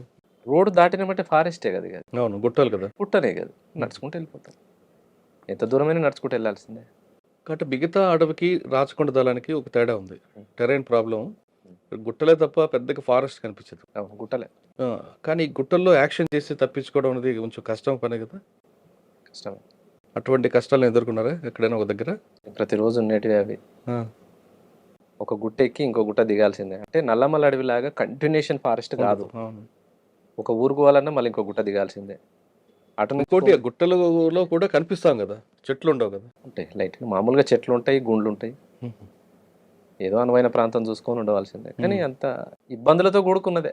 ఇంకేం చేశారు మీరు యాక్షన్లో? బస్సులు దాడి చేయి, రియాజ్ చర్చలకు ప్రతినిధి రియాజ్ ఉన్నాడు కదా, రియాజ్ ఎన్కౌంటర్కి నిరసనగా తూప్రాన్పేట గేట్ మీద బస్సులు తగలబెట్టాయి. ఒక 4 బస్సులు, 4-5 అనుకుంటా, ఆర్టీసీ బస్సు. ఆర్టీసీ బస్సులు దగ్ధం చేయడం వెనుక ప్రజల ఆస్తే కదా అది. అవును. మరి ప్రజల ఆస్తిని దగ్ధం చేస్తే మీరు ఎవరికి నష్టం చేస్తున్నట్లు? ఒక రకంగా ప్రజలకే నష్టం అది. కానీ అంటే మీరు చేసే పని వల్ల ఆ ప్రాంతంలో బస్సులు ఆకుండా ఆ రోజులు ఉన్న పరిస్థితి ప్రకారంగా ప్రజలకే నష్టం. కానీ మేము చేసే పని కూడా ప్రజల కోసమే కదా అని ఆలోచన. కరెక్ట్, ప్రజల కోసమే. కానీ ప్రజల ఆస్తిని దగ్ధం చేయడం కాకుండా మీరు బస్సులు దగ్ధం చేయడం వల్ల ఆ గ్రామాలకు బస్సులు వచ్చేవి కావు. మారుమూల గ్రామాలకు వచ్చే బస్సులు ఎక్కడ కూడా తగలబెట్టలే. హైవే మీద సూపర్ ఎక్స్ప్రెస్ లైవ్ పోతాయి కదా, అవి మేము తగలబెట్టి. మారుమూల గ్రామాలకు పోయే బస్సులో నైట్ ఆర్డర్లు చాలా బస్సులు వస్తాయి. కానీ మీరు చేస్తుంటే వాళ్ళకి పనిష్మెంట్ కావాలని డిపార్ట్మెంట్ అప్పుడు ప్రజలను ఇబ్బంది పెట్టింది వాస్తవం. కొన్ని గ్రామాలకు బస్సులు బంద్ చేసింది వాస్తవం. గవర్నమెంట్ ఇబ్బందులు అయినాయి. మీరు ఇంకా చేసిన యాక్షన్ ఏమన్నా అక్కడ? ఈ ఇన్ఫార్మర్ పేర్లతోని చాలా మందిని జరిగినాయి అనుకో గ్రామాలలో. ఇటు రాచకొండ, రంగారెడ్డి గ్రామాలు జరిగినాయి. కింద నల్గొండ, నారాయణపూర్ సంబంధించిన రంగారెడ్డిలో ఎక్కడ చేశారు మీరు యాక్షన్? రంగారెడ్డిలో 3-4 పెద్దగా ఏం లేవు. పొద్దున్న యాక్షన్ చేసి సాయంత్రం ఎక్కడ ఉండేవారు? ఫారెస్టే. అంటే కూతవేడి దూరం రాచకొండ అడవి కదా, ఫారెస్టే. యాక్షన్ అయిన తర్వాత దానికి కౌంటర్గా పోలీసు కూడా చేస్తారు. అందులో భాగంగా మీకు కానీ మీ కుటుంబ సభ్యులు కానీ లేదా సానుభూతి పరులు కానీ ఖచ్చితంగా ఒక యాక్షన్ జరిగేది. ఆ ఆలోచన ఎప్పుడైనా వచ్చిందా? ఖచ్చితంగా వాళ్ళ యాక్షన్ అనేది ఉంటుంది కదా గవర్నమెంట్ది. అరెస్టులు, జైళ్ళు, దెబ్బలు రకరకాలు జరిగింది. అంటే మీరు చేసిన యాక్షన్కి పోలీస్ చేసిన రియాక్షన్ ఏమవుతుంది గుర్తు చెప్పండి. ఒకటి 24 గంటల్లో ఒకటి జరిగేది. అయితే ఇప్పుడు బియ్యం పంపిణీ జరిగింది కదా మొండిగౌరెల్లి దగ్గర, తెల్లారే డిపార్ట్మెంట్ వచ్చి అందరిని వేసుకుపోయారు. చెల్లపల్లి జైలుకు పట్టించారు. రకరకాల ఇబ్బంది, ఎన్ని కుటుంబాలు ఇబ్బంది పడాలని అన్ని కుటుంబాలు ఇబ్బంది పడ్డాయి. అక్కడ చేసిన సంఘటన రాష్ట్ర వ్యాప్తంగా పార్టీ అమలు చేస్తే కొంతలో మార్పు ఉండేది. ఎట్లా అంటే ఎవరైతే బియ్యం పంపిణీలకు పాల్గొన్న సభ్యులు ఎవరైతే ఉన్నారో, అంటే ఆ రోజు ఉన్న గ్రామస్తులు కావచ్చు, ఇబ్బందులు పడ్డ వాళ్ళందరినీ కూడా ఖర్చులు పెట్టి, ఎవరైతే లీడర్ ఆ రోజు ఆ గ్రామాలకు సంబంధించిన పెత్తందారులు ఉన్నారో వాళ్ళ ద్వారా ఖర్చులు పెట్టించి, జైలు ఖర్చులు, కోర్టు ఖర్చులు భరించి వాళ్ళ రిలీజ్ చేయించినాం. మీరా? అంటే ఆ రోజు రాచకొండ సంబంధించి పార్టీ తీర్మానం అది. ఎవరైతే లోకల్ పెత్తందారులు వాళ్ళని వాళ్ళ ఇంటికి పోయి హెచ్చరించి వాళ్ళు జైలుకు పోవడానికి కారణం మీరే, ఎట్టి పరిస్థితుల్లో వాళ్ళని మీ ఖర్చులు భరించి మీరు వాళ్ళని తీసుకురావాలన్నప్పుడు విడిపించారు. ఆ పాలసీ మిగతా అన్ని కూడా చేస్తుంటే బాగుంటుంది, కొంత బాగుండేది. ఎక్కడ సంఘటన జరిగినా మీరు అన్నట్టు పోలీసు నుంచి ఇబ్బందులు అయ్యేది. జైళ్ళు, కోర్టులు, రకరకాల ఇబ్బందులు. అంత పేద కుటుంబాలలో పని చేసుకుంటేనే కుటుంబాలు గడిచేటివి. అట్లా రాష్ట్ర వ్యాప్తంగా జరగలేదు. కానీ అప్పట్లో మీరు చేసే కార్యక్రమం మీకు సపోర్ట్ ఇస్తే ఒకవైపు పోలీసుల నుంచి, ఒకవేళ ఇవ్వకపోతే మీ వైపు, ఈ రెండు మీ ఇద్దరి మధ్యన చాలా మంది పేదవాళ్ళ, గ్రామీణ ప్రాంత వాళ్ళు నలిగిపోయారు. గుర్తుందా మీకు? నలిగిపోవడం అనేది పార్టీ ఎవరిని కూడా ఇబ్బంది పెట్టదు. బయట మీడియా వాడే పదం కావచ్చు, ఇప్పుడు మీరు అన్నది పోలీసు ప్రచారం చేస్తున్న పదం కావచ్చు. కానీ ప్రస్తుతానికి నేను ఉదాహరణకు మీ దగ్గరకు వస్తాను, మీరు సహకరిస్తే అంటేనే మీ దగ్గరకు వస్తాను తప్పితే బలవంతంగా ఎవరిని కూడా చేయదు పార్టీ. అట్లా ఇబ్బంది పెట్టదు. కానీ గ్రామాల నుంచి మీకు ఆహారం రాకపోతే మీరు ఉంటారు కదా లోపల, వాళ్ళ సపోర్ట్ ఉంటే కదా మీరు లోపల ఉంటే. ప్రజల సహకారం ఉన్న రోజులే పార్టీ నడవగలిగిన. మీకు ఆహారం పెడితే పోలీసుల నుంచి కేసులు ఉండేవి. తప్పని పరిస్థితుల్లో వాళ్ళు మీకు ఇచ్చేవారు, వాళ్ళ మీద మీ మీద అభిమానం ఉన్నా. కానీ పోలీసులు వేధింపులు తట్టుకోలేక ఆహారం ఆపేస్తే మీ వైపు నుంచి కూడా వాళ్ళకి ఒత్తిడి ఉంటుంది కదా. అట్లా ఏం లేదు. అట్లా ఒత్తిడి అనేది ఏం లేదు. ఎవరిని కూడా అట్లా మేము ఒత్తిడి చేయం. ఒకవేళ అట్లా ఒత్తిడి చేసి మేము తెప్పించుకుంటే మాకు సరిగా అన్నం వస్తుంది అనేది లేదు. అంటే ఇబ్బంది పెట్టి వాళ్ళని అన్నం తెప్పించుకుంటే. లోయపల్లి ఇలాంటి గ్రామంలో మీ బాధితులు చాలా మంది ఉన్నారు. మా బాధితులు అంటే మీ బాధితులు అంటే ఆహారం అంతక మీ వేధింపులు తట్టుకోలేక చాలా మంది పోలీసులకి వచ్చి ఇన్ఫర్మేషన్ ఇచ్చేవారు. తప్పదు. అట్లా ఎవరిని కూడా మేము ఇబ్బంది పెట్టింది లేదు. పోలీసులు అంటే డిపార్ట్మెంట్ ఎన్కౌంటర్లు చేయాలని చెప్పి, నక్సలిజాన్ని రూపుమాపాలని చెప్పి రకరకాల ఎత్తుగడలతోటి వాళ్ళు వస్తున్నప్పుడు మేము ఇబ్బంది పెట్టి అన్నం తెప్పించుకుంటే అన్నంలో విషయం కలిపిన సంఘటనలు చాలా ఉన్నాయి కదా. అటువంటి ఎప్పుడైనా ఎదురై? మాకేం జరగలేదు. రాష్ట్ర వ్యాప్తంగా జరుగుతుంది కదా. అట్లా ఇబ్బంది పెట్టి రైతుల నుంచి కానీ జనాల నుంచి కానీ అన్నం ఎప్పుడు తెప్పించుకోం. కానీ అప్పట్లో వార్త ఎందుకంటే లోయపల్లి గ్రామం పేరు ఎక్కువగా వినిపించింది. మూమెంట్లో ఉన్న గ్రామము ఎన్కౌంటర్లలో. లోయపల్లి అనగానే మన నక్సల్స్కి ఒక హబ్బు లాంటిది. ఆ గ్రామంలో చాలా మంది వెళ్ళారు. అదే గ్రామంలో పోలీసులకు అనుకూలంగా మారారంటూ ఒక ప్రచారం జరిగింది. ఉండొచ్చు. ఇప్పుడు ఒక అనువైన ప్రాంతం, ఇప్పుడు లోయపల్లె ఉదాహరణ మీరే చెప్పారు. ఆ ఊరంతా మాకుంటుందని నేను చెప్పలేను. పూర్తి మా ఆధీనంలో ఉంటుందని చెప్పలేను. వాళ్ళకున్న సంబంధాలు వాళ్ళకుంటాయి, మాకుండే సంబంధాలు మాకుంటాయి. అదే లోయపల్లి నుంచి బూడిద అనురాధ అని ఒక కాంప్రేడ్ ఉన్నారు. ఎప్పుడైనా ఎదురుపడ్డారా? కలిసి మా పనిచేశారు? టీం మెంబరేగా, ఆహా. మా దళమే, ఇద్దరం దళ సభ్యులం ఇద్దరు కలిసి ఎక్కడ పనిచేశారు? రాచకొండ దళంలోనే పనిచేసినాం. 2003 దాకా తను రాచకొండలోనే ఉంది. ఉమ్, 2003 తర్వాత ఆమె నల్లమలకు షిఫ్ట్ అయింది. ఉమ్. అక్కడ నుంచి మెదక్ షిఫ్ట్ అయింది. అట్లా కలిసి పనిచేసాం. మీ ఇద్దరు కలిసి చేయలేదు యాక్షన్ ఎక్కడ? జీవలమ్మ నాగారంలో ఇన్ఫార్మర్ జరిగిన దాంట్లో ఒకరిద్దరు ఇన్ఫార్మర్లను శిక్షించిన దాంట్లో ఉన్నాం. కానీ ఆమె పేరు మీ పేరు ఎందుకండి ఎక్కువ అనిపించేది అప్పట్లో? యాక్షన్ జరిగిందంటే అదే ఇందాక నేను అన్నట్టు ఒక టీంలో ఎంతమంది ఉన్నారు, వాళ్ళ ఎవరెవరైతే చేయగలుగుతారనే డిపార్ట్మెంట్కి ఉన్న నాలెడ్జ్ ప్రకారం వాళ్ళు బయటకు రిలీజ్ చేసేది. అంతేగాని ఒకరిద్దరి పేర్లు వచ్చినంత మాత్రాన వీళ్ళిద్దరే పూర్తి సంఘటన చేసినట్టు కాదు. ఏదున్న పార్టీ నిర్ణయం, అవును. కమిటీ అంతా నిర్ణయించి చేసిందే. వ్యక్తిగా నలుగురు కలిసి చేసిందే కానీ ఒక్కరు ఆధీనం కాదు. ఓకే. మీ దళంలో మీకు సమకాలికులు ఎవరు? మొత్తం నేను రాచకొండలనే ఉన్నది ఏం లేదు. ఉమ్. 2001లో రిక్రూట్ అయిన తర్వాత ఒక 3 నెలలు ఇక్కడ ఉన్న తర్వాత కృష్ణపట్టి దళంకి వెళ్ళిపోయాను. అక్కడ 2002 వరకు ఉన్నా. ఓకే. 2002 తర్వాత అక్కడ ఉన్నాక మళ్ళీ 2003కు మళ్ళీ రాచకొండకి షిఫ్ట్ చేసి ఉమ్. రాచకొండలో కానీ కృష్ణపట్టణలో కానీ మీకు సమకాలికులు ఎవరు ఉన్నారా? ఆల్మోస్ట్ అందరు సమకాలికలు. అంటే ఏరియా కమిటీ ఉంటుంది, ఏరియా కమిటీ మెంబర్స్ ఉంటారు, వాళ్ళపైన ఏరియా సెక్రటరీ ఉంటాడు. ఏరియా కమిటీ మెంబర్స్ అందరూ కూడా సమకాలికులే. కానీ యాక్షన్లో మీతో పోటీ పడే వాళ్ళు ఎవరు ఉన్నారు? ఎవరికి చెప్పిన పని వాళ్ళు చేసేటోళ్ళు. ఆల్మోస్ట్ ఒక 2 పేరు చెప్పండి. మల్లేష్ ఉండే, మల్లేష్ బాగానే ఉండేది. ఇంకా ఇంకొక మల్లేష్ ఉండే. ఓకే. అంటే మీ ఇద్దరు దళంలో జిల్లా వాళ్ళు. సాంబశివుడు యొక్క రాజకీయ ఉపన్యాసాలు ఎలాగుంటాయి? ఆయన మోటివేషన్ ఎలాగుంటుంది? బాగుండేది. అంటే తను ఒక 15-14 సంవత్సరాల ఉద్యమ అనుభవము. పొలిటికల్గా బాగానే ఉండేది, మిలిటరీ కూడా బాగానే ఉండేది. తను దాడులలో ఉన్నాడు, మన టీంలో ఉన్నాడంటే ఉన్న క్యాడర్కి అంతా కూడా కొంత మోరల్ సపోర్ట్ అనేది ఉండే. పెద్ద నాయకుడు మనతో పాటు ఉన్నాడు, ఏం కాదులే, మనం తక్కువ మంది ఉన్నా కొట్టగలుగుతాంలే అనే ధీమా అన్నట్టుగా ఉంటుంది. ఒక state secretary, state committee member మనతో పాటు ఉన్నాడు అంటే ఉంటుంది. కానీ యాక్షన్ చాలా ఫాస్ట్గా, నిర్ణయం కూడా చాలా ఫాస్ట్గా ఉంటాయట కదా. ఉంటాయి. కానీ పార్టీలో అంత వేగంగా నిర్ణయం తీసుకోవడం కూడా పార్టీ ఒప్పుకోదు కదా, ఆలోచించి నిర్ణయం తీసుకోవాలి కదా. అంటే దీంట్లో ఏంటంటే ఏదైనా కమిటీ తీర్మానం అనేది ఒక వ్యక్తిగా వచ్చేది కాదు. ఒక జిల్లా సెక్రటరీ ఉండని, స్టేట్ సెక్రటరీ ఉండని ఫాస్ట్గా వస్తాయి, తను ఒక్కడే తీసుకోగలుగుతాడు అనేది ప్రచారం. అంటే ఆ వ్యక్తి పాత్ర లేదని నేను అనను. ఏదైనా వ్యక్తి పాత్ర ఉంటుంది, అందులో భాగంగా కమిటీ పాత్ర కూడా ఉంటుంది. ఏ సంఘటన వెనుక కూడా వ్యక్తి పాత్ర కంటే కమిటీ పాత్ర అనేది ఉంటుంది. అందులో సాంబశివుడైనా కావచ్చు, శాఖమూరి అప్పారావు అయినా కావచ్చు, మాధవ్ కావచ్చు, రామకృష్ణ కావచ్చు, అందరి పాత్ర ఉంటుంది. ఎప్పుడైనా మీరు నల్లమల దళం ఉంది లేదా మెదక్ నుంచి కానీ ఈ దళం పాస్ అవ్వాలంటే మీ రాచకొండ మీద నుంచి దళం పాస్ అవ్వాలి. ఎప్పుడైనా ఒక మంచి కేంద్ర కమిటీకి కానీ వాళ్ళకైనా దారి చూపించారా? చాలా. అంటే 2000 చౌటప్పల్ దగ్గర సంసార్ నారాయణపూర్ దగ్గర క్రాస్ అవుతారు కదా. ఇక్కడ అనేది ఏం లేదు. అంటే వాస్తవానికి 2001లో మెదక్ జిల్లాని ఎత్తేసినప్పుడు మాధవ్ అక్కడనే ఉన్నాడు, ఇక్కడ మెదక్ జిల్లాలో. మెదక్ ప్రాంతం నుంచి నల్లమలకు రావాలైనా ఎవరైనా రాచకొండ దళాన్ని అప్రోచ్ అయ్యి రావాల్సిందే. మెదక్ నుంచి వచ్చిన తర్వాత సిద్దిపేట ఈ ప్రాంతం నుంచి భువనగిరి ఆలేరు దళం టచ్ అవుతుంది. ఆలేరు దళం తర్వాత రాచకొండ దళం, రాచకొండ దళం కనగల్లు, కనగల్ దళం తర్వాత కృష్ణపట్టి అంటే నల్లమలకు టచ్ అవ్వాలి. అట్లా 1 by 1 ఎవరి పరిధిలో వాళ్ళు తీసుకుపోయి అప్పచెప్పాల్సిందే. అలా ఎవరికైనా చెప్పారా? మాధవ్ వచ్చినప్పుడు మేము తీసుకుపోయినాం. రాచకొండ దళం మేము రిసీవ్ చేసుకొని ఆలేరు దళం వాళ్ళు మాకు అప్పచెప్తే మేము కనగల్ దళం అప్పచెప్పినాం. మాధవ్ని మీకు ఆలేరు దళం హ్యాండ్ ఓవర్ చేసింది. ఈ టైంలో ఎక్కడ ఎలా తీసుకొచ్చారు? మాధవ్ను మాకు పోచంపల్లి అవతల రిసీవ్ చేసుకున్నాం. పోచంపల్లి బీబీ నగర్ ఆ ప్రాంతంలో మేమంటే టీం రాచకొండ దళం అందరం రిసీవ్ చేసుకున్నాం. నైటే ఎంత దూరమైనా ఎంత జర్నీ అయినా నైటే నడవాల్సిందే. అంత పెద్ద నాయకుడు ఉన్నాడని చెప్పేసి బస్సులలోనూ అక్కడికి జర్నీలు ఉండవు, నడుచుకుంటూ వెళ్ళాల్సింది. వాళ్ళు మాకు అక్కడ రిసీవ్ చేసుకున్న తర్వాత మళ్ళీ కనగల్ దళానికి మేము అప్పచెప్పడానికి ఒక 4 days మా దగ్గర ఉంటాడు. అంత దూరం నడిచారు?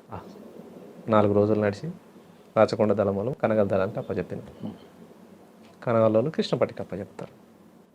అలా నల్లమలలోకి అక్కడ నుంచి కృష్ణపట్టి అంటే నల్లమల బార్డర్. అంటే మాధవ్తో మీకు అనుభవాలు చెప్పండి ఒకసారి.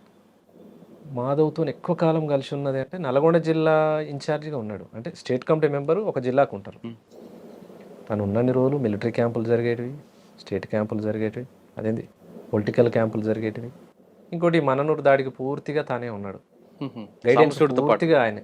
సాంబశివుడు కూడా ఉన్నారు కదా. సాంబశివుడు టీంలో ఉన్నాడు, కానీ ఈ మొత్తాన్ని డీల్ చేసింది మాధవే. ఓహో. స్టేట్ సెక్రటరీ అప్పుడు తను, ఓకే. Madhav state secretary. రాష్ట్ర వ్యాప్తంగా ఎక్కడ ఏం జరుగుతలేవు, ఇది ఒక్కటి మనం కొట్టగలిగితే రాష్ట్ర వ్యాప్తంగా మంచి ప్రభావం ఉంటుంది, పరిస్థితులు ఉంటాయి అని చెప్పేసి చేపించిన దాంట్లో మాధవ్ పాత్ర ఉంటుంది. కానీ అది ఫెయిల్ అయింది. ఫెయిల్ అయింది. తర్వాత దాన్ని ఆయన సమీక్షలు ఏమంటారు ఆయన? సమీక్ష జరిగింది. సమీక్షలో అంటే అదే మనకు అంతకుముందు వచ్చిన టీం ఉన్నది అనేది మనకు సమాచారం లేదు, అందుమూలంగా అది ఫెయిల్ అయింది. కానీ ఓకే. దాడి సక్సెస్. అంటే మీరు చాలా మందిని అంటే పార్టీ నిర్ణయం మేరకు అటాకులు జరిగాయి కదా, ఏ సంఘటనలు బాధపడ్డారా? అన్యాయంగా వీళ్ళని చంపామని కానీ అన్యాయంగా దాడి చేస్తామని కానీ ఒకటి రెండు జరిగినాయి. గుర్తు తెచ్చుకోండి ఒకసారి. నారాయణపూర్ ప్రాంతంలో జరిగినాయి. అంటే కొంత రాంగు సమాచారం. ఎట్లా అంటే ఆ రోజు 2005 పరిస్థితికి ఏంటంటే నయీం మూమెంట్ అనేది బాగా ఉంది విస్తృతంగా, ప్రతి గ్రామంలో పట్టుకుపోయి కొట్టడము, చంపేయడము, నరికేయడం. ఎవరిది? నయీముద్దీన్. ఆ. నయీముద్దీన్ ప్రాంతం డిపార్ట్మెంట్ కంటే ఎక్కువ నయీముద్దీన్తో ఇబ్బందులు పడ్డ గ్రామాలు ఎక్కువ, కుటుంబాలు ఎక్కువ, చిన్న భిన్నమైన కుటుంబాలు. అందులో భాగంగా ఒకరిద్దరు నయీంకు కలిసిరని చెప్పేసి మనకున్న సమాచారం మేరకు ఒకటి రెండు జరిగినాయి. తర్వాతగా ఆ కుటుంబాలకు వెళ్ళి కలిసి కూడా చెప్పిండ్రు. అది కాకుండా ఇంకా అది ఒకటి రెండు జరిగినాయి అంటున్నా, పూర్తిగా తప్పిదాలని నేను అంటే ఆ సంఘటనలో బాధపడ్డారు, తప్పు చేసామని క్షమాపణ కూడా అడిగారు. మీకు మీ పనిచేస్తున్న టైంలో బాగా టఫ్ ఇచ్చిన పోలీస్ ఆఫీసర్ ఎవరు? ఇబ్రహీంపట్నం ప్రాంతంలో సిఐ కిష్టయ్య ఉండే. ఏ కిష్టయ్య? కిష్టయ్య బాగా ఇబ్బంది పెట్టిండు ఆ గ్రామాలని. యాచారం బెల్ట్ నుంచి యాచారం, మంచాల, ఇబ్రహీంపట్నం, సాగర్ రోడ్. కిష్టయ్య గౌడ్. రైట్. ఈ గ్రామాలన్నిటినీ బాగా ఇబ్బందులు పెట్టిండు. ఒక టైంలో అన్ని గ్రామాలలో పోయి సిపిఎం వాళ్ళు ముందరుండి ధర్నా, స్టేషన్ ముందర ధర్నా చేయించిన పరిస్థితి. బాగా ఇబ్బందులు పెట్టిండు. ఆయన తర్వాత ఇక్కడ ప్రాంతం వచ్చేసి అక్కడ రాచకొండ వైపు అక్కడ చాలా మంది ఉన్నారు. ఎవరి పేరు చెప్పండి? సిఐ శ్రీనివాస్ ఉండే. ఏ శ్రీనివాస్? శ్రీనివాస్ అనే పేరు, ఆగే సర్నేమ్ గుర్తులేదు. అంటే పార్టీకి దెబ్బ పడింది వాళ్ళ వల్ల నష్టం జరిగింది. సిఐ రామచంద్రారెడ్డి ఉండే, చౌటుప్పల్ ఉండే, తర్వాత ఇప్పుడు డీసీపీ ఉన్నట్టు. రామోజీ గారు ఆ పైన ఉన్నప్పుడు ఒక దళం పక్క నుంచి కొండల మీద వెళ్తుంది, దానివల్ల పోలీసులు కూంబింగ్ చేశారు అనేది ఒక వార్త వచ్చింది. మా దళమే తిరిగేదట, రాచకొండ దళమే. ఫిలింశెట్టి దగ్గర దాకా వెళ్ళేది, కానీ లోపలికి వెళ్ళలేదు, సాహసం చేయలేదు. ఇప్పటికీ మేము ఎందుకు పోతాం, అంత అవసరం కూడా లేదు. సరే, మీరు పనిచేస్తున్న కాలంలో మీకు బాగా గుర్తుండిపోయిన సంఘటన చెప్పండి. చాలా ఉన్నాయి. ప్రతిరోజు ఎన్కౌంటర్లేనే, వారం వారం ఎన్కౌంటర్లే, పోలీసు వాళ్ళు ఎంబడలే, అన్ని ఇబ్బందులే. ఎక్కడో ఎన్కౌంటర్ జరిగిందంటే పార్టీలు ఎలా చర్చించేవారండి? మీ కళ్ళ ముందే రియాజ్ ఎన్కౌంటర్ కానీ చాలా విషయాలు జరిగాయి. అవి ఏ విధంగా మీరు దాన్ని సంతాపం చెప్పేవారు? ఉదాహరణకు మేము మాధవ్ ఎన్కౌంటర్ అవ్వచ్చు, చాలా పెద్ద ఎన్కౌంటర్ మాధవ్ది. 2005లో మేము సాంబశివుడు అందరం ఇటు మహబూబ్నగర్ సైడ్ ఉన్నాం, నది అవతల సైడ్ ప్రకాశం జిల్లా సైడు మాధవ్ వాళ్ళు ఉన్నారు. ఆ ఎన్కౌంటర్ జరిగిన సాయంత్రం ఒక ఇద్దరు కామ్రేడ్స్ మళ్ళీ తెల్లారు అనుకుంటా మాకు వచ్చి కలిసిండ్రు. అక్కడి నుంచి విడిపోయిన వాళ్ళంతా వాకీటాకీలో ట్రేస్ చేసి కలిసిండ్రు, వచ్చి కలిసి బోర్డ్ అంజయ్యను ఇంకా మిగతా ఒక ఇద్దరు కామ్రేడ్స్ వచ్చి కలిసిండ్రు. మాకు వాళ్ళ ద్వారా తెలిసిందా మీకు ఎన్కౌంటర్ అయింది? వాళ్ళు వచ్చిన తర్వాత మాకు ఎన్కౌంటర్ అంటే రేడియో వార్తలో తెలిసిందే. ఇంత సమాచారం ఎక్కడిది అప్పుడు? రేడియో ఈవినింగ్ పొద్దున రేడియో వార్తలో తెలుస్తుంది. తర్వాత మిగిలిపోయిన కామ్రేడ్స్ మహబూబ్నగర్ సైడ్ వచ్చి మా టీంకి కలిసారు. సాంబశివుడు అప్పుడు మాతో పాటే ఉన్నాడు. మిగిలిన విడిపోయిన వాళ్ళందరినీ కోఆర్డినేట్ చేసుకొని తీసుకొచ్చి ఆయన అమరుడైనందుకు మీరు ఏమైనా అక్కడ సంతాపం ప్రకటించారా? సమీక్ష జరుగుతుంది, సంతాపం జరిగింది. సంతాపం తర్వాత మాధవ్ జరిగిన ఎన్కౌంటర్కి నిరసనగా ఆత్మకూరు పోలీస్ స్టేషన్ దాడి చేశారు. మీరా? ఎలా చేశారు? రాచకొండ దళమే ఆత్మకూరు పోలీస్ స్టేషన్ మీద దాడి అనేది. రాష్ట్ర వ్యాప్తంగా ఏ ఒక్క సంఘటన జరుగుతలేదు. అయితే మన ఏరియాలో చేద్దామని చెప్పేసి ఆత్మకూరు, నల్గొండ జిల్లా, ఇప్పుడు భువనగిరి పక్కన ఆత్మకూరు ఉంటుంది, మోత్కూరు పక్కన, దాని మీద దాడి చేసినాం. దాడి చేసి ఒక ఎస్ఐ చనిపోయినట్టు, ముగ్గురు కానిస్టేబుల్ చనిపోయింది. వెపన్స్ దొరికాయి అప్పుడు? వెపన్స్ దొరకలే. ఓకే. మనకున్న సమాచారం ఏంటంటే దాంట్లో స్ట్రాంగ్ రూమ్లో వెపన్స్ ఉంటాయి, కానీ డిపార్ట్మెంట్ తక్కువనే ఉంటారు. దాంట్లో ఒక 6-7 మంది ఉంటారు.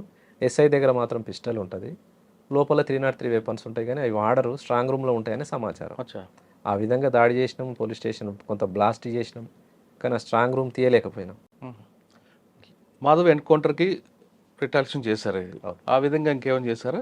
అదొక్కటే, ఆత్మకూరు పోలీస్ స్టేషన్ ఒక్కటే దాడి చేసినాం. దాడి చేసి ఒక ఎస్ఐ దగ్గర పిస్టల్ వచ్చింది, మిగతా ముగ్గురు కానిస్టేబుల్ ఏమో చనిపోయినట్టున్నారు. ఎస్ఐ ఎవరు అప్పుడు? మహమ్మద్ జిలానీ. ఓకే. ఎస్ఐ. మీకు 2 వీలర్లు అని ఎక్కడ దొరికేవండి అప్పుడు? సంబంధించిన వాళ్ళు మన వాళ్ళు ఉంటారు కదా, అంతా మిలిటెంట్స్, సానుభూతి పరులు వాళ్ళయే. గుట్టల్లో కూడా చాలా ర్యాష్ డ్రైవింగ్ చేస్తారు సుభాష్ అంటారు, అట్లా ఏం లేదు, అందరితో పోయినట్టే అన్నట్టు. కానీ బాగా పేరుంది కదా. నాకు బయట వెహికల్ అసలు డ్రైవింగే రాదు, పార్టీలో పోయిన తర్వాతనే డ్రైవింగ్ నేర్చుకున్నాను. నేర్చుకున్నారు, కానీ ఆ గుట్టల్లో చాలా ఫాస్ట్ డ్రైవింగ్ చేయగల సమర్థుడు సుభాష్ అని పేరు పోలీసులు. దేవులమ్మ నాగారం దగ్గర ఒకసారి ఎంట పడ్డారు. అయితే నేను అంటే మీరు ఎలా గుర్తుపట్టారా వాళ్ళు? గుర్తుపట్టలే. మురళి నేను సిటీకి వేరే పని మీద వెళ్ళినాం. మురళి అంటే మెదక్ జిల్లా అతను. పోయి బండి మీద వచ్చి బైక్ గుట్ట కింద పెట్టి మేము పైకి వెళ్ళిపోయినాం. పైకి వెళ్ళిపోయినప్పుడు అక్కడ చుట్టుపక్కల ప్రాంతాల బర్లకాడుల్లో లేకుంటే జీవాల దగ్గర ఎవరో చూసిండ్రు. సమాచారం ఎటో పోయింది. దాదాపు జీవాల కాడులు, పశువుల కాడులు చెప్పరు, పార్టీకి పూర్తి పట్టు వాళ్ళే.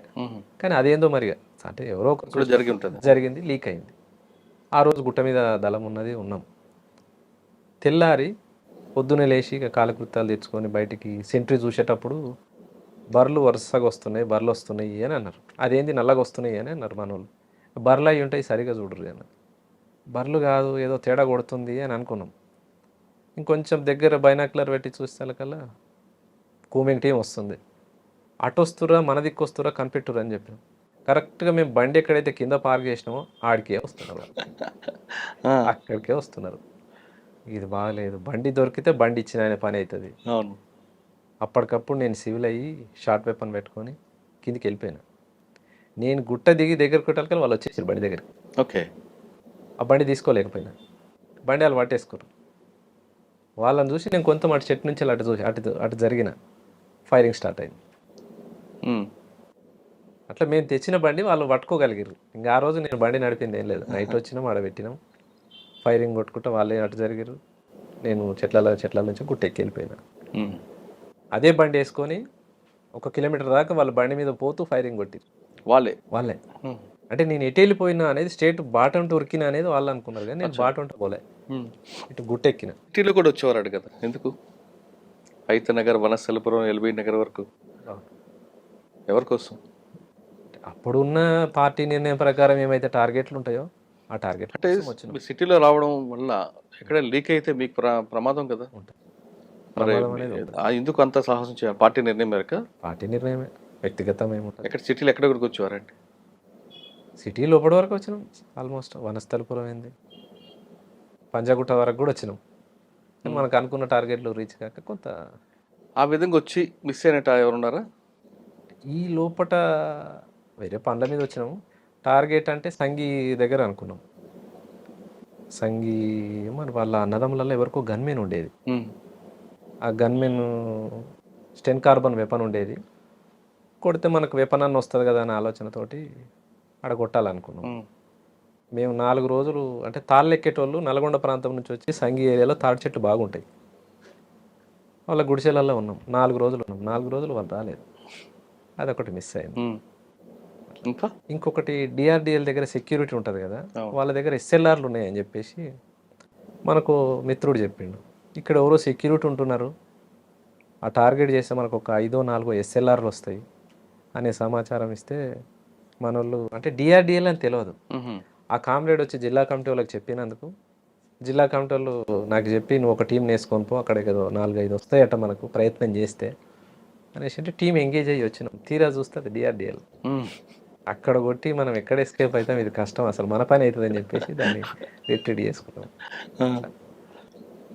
అందులో భాగంగా అంతకన్నా ముందు 2005 కంటే ముందు హైతనగర్ రిక్కీ చేసినాం. Hayathnagar police station, Keesara police station, Maheshwaram police station, Kandukur police station, outskirt జిల్లాలలో అంటే సిటీ అవుట్స్కట్స్ ప్రాంతంలో ఉన్న ఈ పోలీస్ స్టేషన్లో రిక్కీ చేసుకున్నాం. ఈ 5 పోలీస్ స్టేషన్లో ఏదో ఒకటి దాడి జరగాల్సి ఉండే, కానీ లోపల నల్లమలలు ఎన్కౌంటర్ అయ్యి అప్పుడున్న స్టేట్ కమిటీ మెంబర్ చనిపోవడం, రకరకాలుగా కొత్త డిస్టర్బెన్స్ జరిగి ఆగిపోయినాయి. లేకపోతే ఈ 5 పోలీస్ స్టేషన్లలో జరిగేది. మీరు పంజాగుట్టకు వచ్చి షాన్బాగ్ దగ్గర ఒక centre committee member Thakkadipalli Vasudevarao alias Ashanna కలిశారని వార్తుంది, వాస్తవం? అంటే ఆశన్న అనేది నాకు తెలియదు. ఇప్పుడు పార్టీ పలానా మనిషిని మీరు కలిసి రావాలి, మాట్లాడేది ఉంది, పోయి రండి అని అంటారు, పోయి వస్తాం. వచ్చారా? పోయి కలిసి ఉంటాం. కానీ తన ఆశన్న అనేది ముందు చెప్పరు. వచ్చిన తర్వాత కలిసారా లేదా? కలిసిన, కానీ తాను ఆశన్న నాకు కూడా తెలియదు. ఇప్పుడు సుదర్శన్ ఒకసారి కలిసిండు, అంతకుముందు ఇంకో స్టేట్ కమిటీ అతను ఒకసారి కలిసిండు. ఉమ్. అట్లా చాలా మంది కలిసిండ్రు. కానీ తనే ఆశ అన్న అని నాకు తెలియదు. ఆయనతో కలిసి ఏం మాట్లాడారని? ఏమన్నా అప్పుడు ఏం మాట్లాడినా షాన్బాగ్ హోటల్ ఉండొచ్చు. సిటీలో పంజాగుట్ట దాటి కూడా వచ్చారా మీరు? వచ్చినాం. ఎంతవరకు వచ్చారు? సిటీ అంతా తిరిగేది. తిరిగి సివిల్ కదా, ఎవరు గుర్తుపడతారు? సివిల్ వచ్చి కుకట్పల్లి ఆల్విన్ కాలనీలో అక్కడ కొంత షెల్టర్ తీసుకున్నారా వాస్తవం? నేను రాలేదు. మీరు రాలేదా? నేను రాలేదు. కుకట్పల్లి ఆల్విన్ కాలనీ నేనైతే ఈటైతే రాలే. కుక్కట్పల్లి సైడ్ పంజాగుట్ట లాస్ట్ పంజాగుట్ట వచ్చింది. అదే కుకట్పల్లి పంజాగుట్ట షాన్బాగ్ హోటల్ దగ్గరికి వచ్చారనేది అప్పుడు వార్త వచ్చింది. ఆశాన్ని కలుస్తున్నారు వీళ్ళని. సిటీ ప్రాంతం కూడా నాకు అంతకు తెలిసిందేం కాదు. ఎవరైనా తోడు తీసుకొని వచ్చేది తక్కువ. మీరు ఒక లక్ష్యం కోసం వెళ్ళారు, చేశారు కొంత. మరి ఎందుకు బయటికి ఎందుకు వచ్చారు? పోలీసులు వేధింపులకా, లేదంటే మీ కుటుంబం మీద ఉన్న మమకారమా, లేదా కేసులు ఎక్కువ అవుతున్నాయనా? కుటుంబం మీద ప్రేమనే అంతే. ఇంకా కేసులు ఇబ్బందులు అనేటివి ఉన్నన్ని రోజులు అవి ఉంటాయి, ఎప్పటికి ఉండే ఉంటాయి. ఓకే. కుటుంబం మీద ప్రేమతోనే. అప్పుడు ఏమన్నా రమ్మానన్నా? వాళ్ళు ఎప్పుడైనా రమ్మంటారు కదా, చేసిన కాడికి చాలు ఇంకెందుకు వచ్చేసి అనేది చెప్తారు వాళ్ళు. మీరు వర్గ పోరాటం కోసం వెళ్ళారు, కానీ కన్న తల్లి వీళ్ళందరూ కేసులు వేయి పోలీసులు బూతులు తిడుతుంటే బాధ అనిపించలేదు ఎప్పుడు కూడా? ఉంటుంది, బాధ ఉంటుంది. బాధ మనకి అనిపిస్తుంది. జన్మనిచ్చిన తల్లిదండ్రులని మనం సరిగ్గా చూసుకోకపోతే. అంటే ప్రతిరోజు కలుస్తున్న జనాలలో తల్లిని తండ్రిని చూస్తున్నాం కదా. చూస్తారు కరెక్టే, కానీ మనకి రక్తం పంచిపుట్టిన తల్లి ఆమె కదా. మీరు వర్గ పోరాటం వాళ్ళే తల్లిదండ్రులు కాదని నేను. జనాల్లోనే తల్లిదండ్రులు చూస్తాం, కానీ ఇక్కడ మనకి జన్మనిచ్చిన తల్లి వేరు కదా తండ్రి. వాస్తవం అన్నట్టు అంటే ఇబ్బంది మీలాంటి ఉంటుంది. వాళ్ళు లోపలికి వెళ్ళడం వల్ల, అంటే మీరు ఒక మంచి ఉద్దేశం వెళ్ళారు, దాంట్లో ఎవరు తప్పట్టరు. మీకు అందరికి కూడా కన్న తల్లి కన్నా ప్రజలే అమాయకులే, ప్రజలే మీకు వాళ్ళే తల్లిదండ్రులు. కానీ ఇక్కడ ఈ తల్లిదండ్రులు మనకి జన్మనిచ్చిన వాళ్ళు కూడా బాధపడతారు కదా. మీ మీద కేసులు పెట్టి మిమ్మల్ని కోసం మిమ్మల్ని వేధించడానికి పోలీసులు వాళ్ళని తీసుకెళ్ళి బూతులు తిట్టడం, కొట్టడం అని చేస్తున్నప్పుడు ఈ రకమైన ఇబ్బందులు ఉంటాయి అనేది ఆల్మోస్ట్ అందరికీ తెలిసిందే. అవి అనుభవిస్తున్నాయే. ఒక ఉమ్మడి ఆచరణ, ఉమ్మడి ఆశయం కోసం పోయినప్పుడు మన కుటుంబం పడే బాధలు ప్రజల్లో బాధల భాగమే తప్పితే అచ్చా వ్యక్తిగతంగా దాన్ని చూసిన వాళ్ళ ఎప్పుడైతే బాధల మనం ముందు ఈ బాధ మనకి ఎక్కువ కాదు. ఎక్కువ కాదు. ఎప్పుడైతే వ్యక్తిగా ఫీల్ అయ్యి నా కుటుంబం ఇంత బాధపడుతుంది అనేది ఎప్పుడైతే ఫీల్ అవుతామో ఇక ఉండడానికి సిద్ధపడరు పార్టీలో. అచ్చా సరే, ఆ విషయం పార్టీకి చెప్పి వచ్చారు బయటికి? చెప్పిన పార్టీ అనుమతి ఇచ్చిందా మరి? అనుమతి ఇవ్వరు, వద్దు అని అంటారు. పార్టీ ఎప్పుడైనా వద్దని అంటారు. ఎందుకు అని అంటే ఇంతకాలం పార్టీలో జర్నీ చేసిన తర్వాత మీరు బయటికి వెళ్తే బతకలేరు, అంటే రకరకాలైన ఇబ్బందులు ఉంటాయి. ఇంకోటి నల్గొండ జిల్లాకు వచ్చిన ప్రాంతం, అంటే మా నల్గొండ జిల్లాలో పనిచేసినాం కాబట్టి ముఖ్యంగా నయీముద్దీన్ తోటి రకరకాల ఇబ్బందులు ఉంటాయి. అవన్నీ ఫేస్ చేయలేరు, వద్దని చెప్తారు. వద్దని కూడా చెప్పారు. ఎవరి ద్వారా సరెండర్ అయ్యారు మీరు? డిఐజీ ఈశ్వర్ రెడ్డి అని ఉండే. అవును, ఆయన దగ్గరికి ఎవరి ద్వారా వెళ్ళారు? వాళ్ళ రిలేటివ్ రామన్నపేట ఎమ్మెల్యే ఉండే, అప్పుడు రామన్నపేట కాన్స్టిట్యున్సీ ఉండే, ఓకే. ఉప్పునుతల పురుషోత్తం రెడ్డి అని. ఆయనను కలిసి మా ఫ్రెండ్స్ ఉండే ఒకరిద్దరు, మా ఫ్రెండ్స్ ద్వారా పురుషోత్తం రెడ్డి దగ్గరికి పంపిస్తే పురుషోత్తం రెడ్డి గారు వాళ్ళకి రిలేటివ్ అవుతాడు, బామ్మడితో బాగానే అవుతాడట. ఆయన మా వాళ్ళకి చెప్తా మీరు వెళ్ళండి అని చెప్పేసి, అంటే నేను పోలేదు, మా నాన్న మా ఫ్రెండ్స్ వాళ్ళని పంపిస్తే అని చెప్పిండు. అట్లా ఈశ్వర్ రెడ్డి గారి దగ్గర సరెండర్ అయ్యాను. ఓకే. సరెండర్ అయిన తర్వాత మీకు ప్రభుత్వం ఇవ్వాల్సింది ఇచ్చిందా? 3 లక్షలు రివార్డ్ ఇచ్చారు. అంతే, మీ మీద చాలా ఉంది కదా రివార్డ్. అప్పుడు ఉండదు కానీ వాళ్ళు కూడా తొండి చేసారు, ఇవ్వలేదు. బయటకు వచ్చారు. మీరు లోపల ఉన్నప్పుడు అదొక ప్రపంచం, బయటకు వచ్చాక నిజ స్వరూపం మీకు తెలుస్తుంది ప్రపంచాన్ని. రకరకాల వ్యక్తులు, కుట్రలు, కుతంత్రాలు జరుగుతుంటాయి. అవన్నీ చూసినప్పుడు ఏమనిపించిందండి? ఆ జీవితమే మంచిది అనిపిస్తుంది.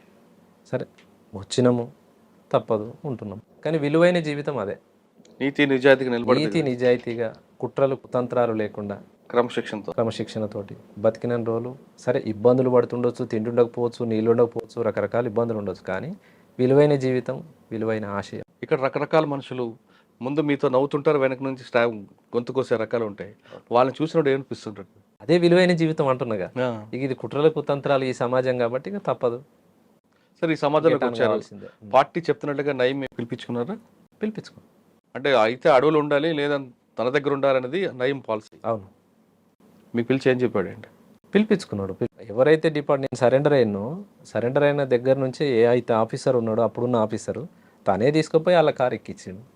అవునా? అంతే కదా, పోలీసు వాళ్ళే తీసుకుపోతారు, డిపార్ట్మెంట్ వాళ్ళే తీసుకుపోయి. ఎవరు ఆఫీసర్? ఉండే ఒక అతను, ఇంకా పేరు ఎందుకు కానీ ఆయన తీసుకెళ్ళి కారు ఎక్కించాడు. తీసుకుపోయాడు, తనే తీసుకుపోయి కారు ఎక్కించాడు. మాట్లాడిండు.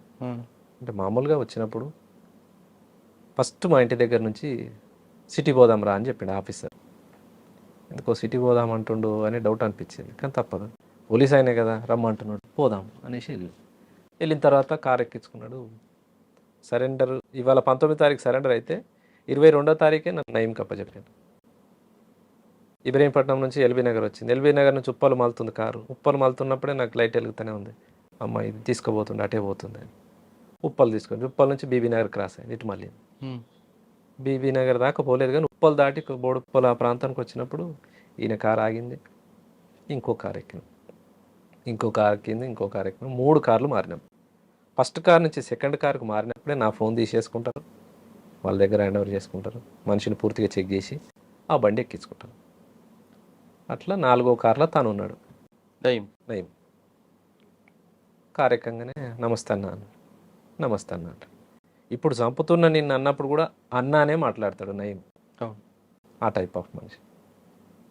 గుర్తుపట్టినవా అన్న అన్నాను. గుర్తుపట్టినా. నిన్ను గుర్తుపట్టని వాళ్ళు ఎవరు ఉంటారు రాష్ట్రంలో? గుర్తుపట్టినా. ఎట్లా ఎక్స్పెక్ట్ చేసినావు? ఇటు వస్తున్నాను అర్థమైందా అని అంటే, ఎల్బీ నగర్ నుంచి కారు మళ్ళినప్పుడే అనుకున్నానా మీ దగ్గరికి వస్తుందని చెప్పేసిన. ఇక మాట్లాడిండు కొద్దిసేపే, ఒక 10-15 నిమిషాలు మాట్లాడి, అన్న మీకు తర్వాత నేను మళ్ళీ కలుస్తా, ఇప్పుడైతే మంచిగానే ఉండు, మీ కుటుంబం గురించి నాకు అంతా తెలుసు, పేద కుటుంబము, బయటకు వచ్చినావు కదన్నా, మరి ఎట్లా బతకాలనుకుంటున్నావు అంటే ఒక టాక్టిక్గా మాట్లాడతాడు మనిషి. మాట్లాడేది కూడా పేద కుటుంబం, ఇన్ని రోజులు నువ్వు పార్టీలో పని చేసినావు, నీకెవరు పని ఇస్తారు, ఏడ పని చేసుకోగలుగుతావు, అమ్మ కూలి పని చేస్తుంది, నాయన కూలి పని చేస్తాడు, అంతంత మాత్రం కుటుంబాలు, నీ మీద 32 కేసులు ఉన్నాయి, ఇన్ని కేసులు కోర్టుకు తిరిగి నువ్వు ఎప్పుడు పని చేసుకోగలుగుతావు, కుటుంబ పోషణ ఎట్లా జరుగుతుంది, ఇదంతా నీకు సాధ్యమా అంటే మనిషిని ఒక గీత గీసి తను ముందే గీసుకున్న గీతలో దింపాలనే ప్రయత్నంగా మాట్లాడతాడు. మాట్లాడాడు. సరే ఇక ఆయన మాట్లాడేదానికి చెప్పే సమాధానం చెప్పినా, సరే అన్న పోతాను, సరే వెళ్ళు అని ఒక 10,000 ఇస్తున్నాడు. నాకు వద్దన్నాను.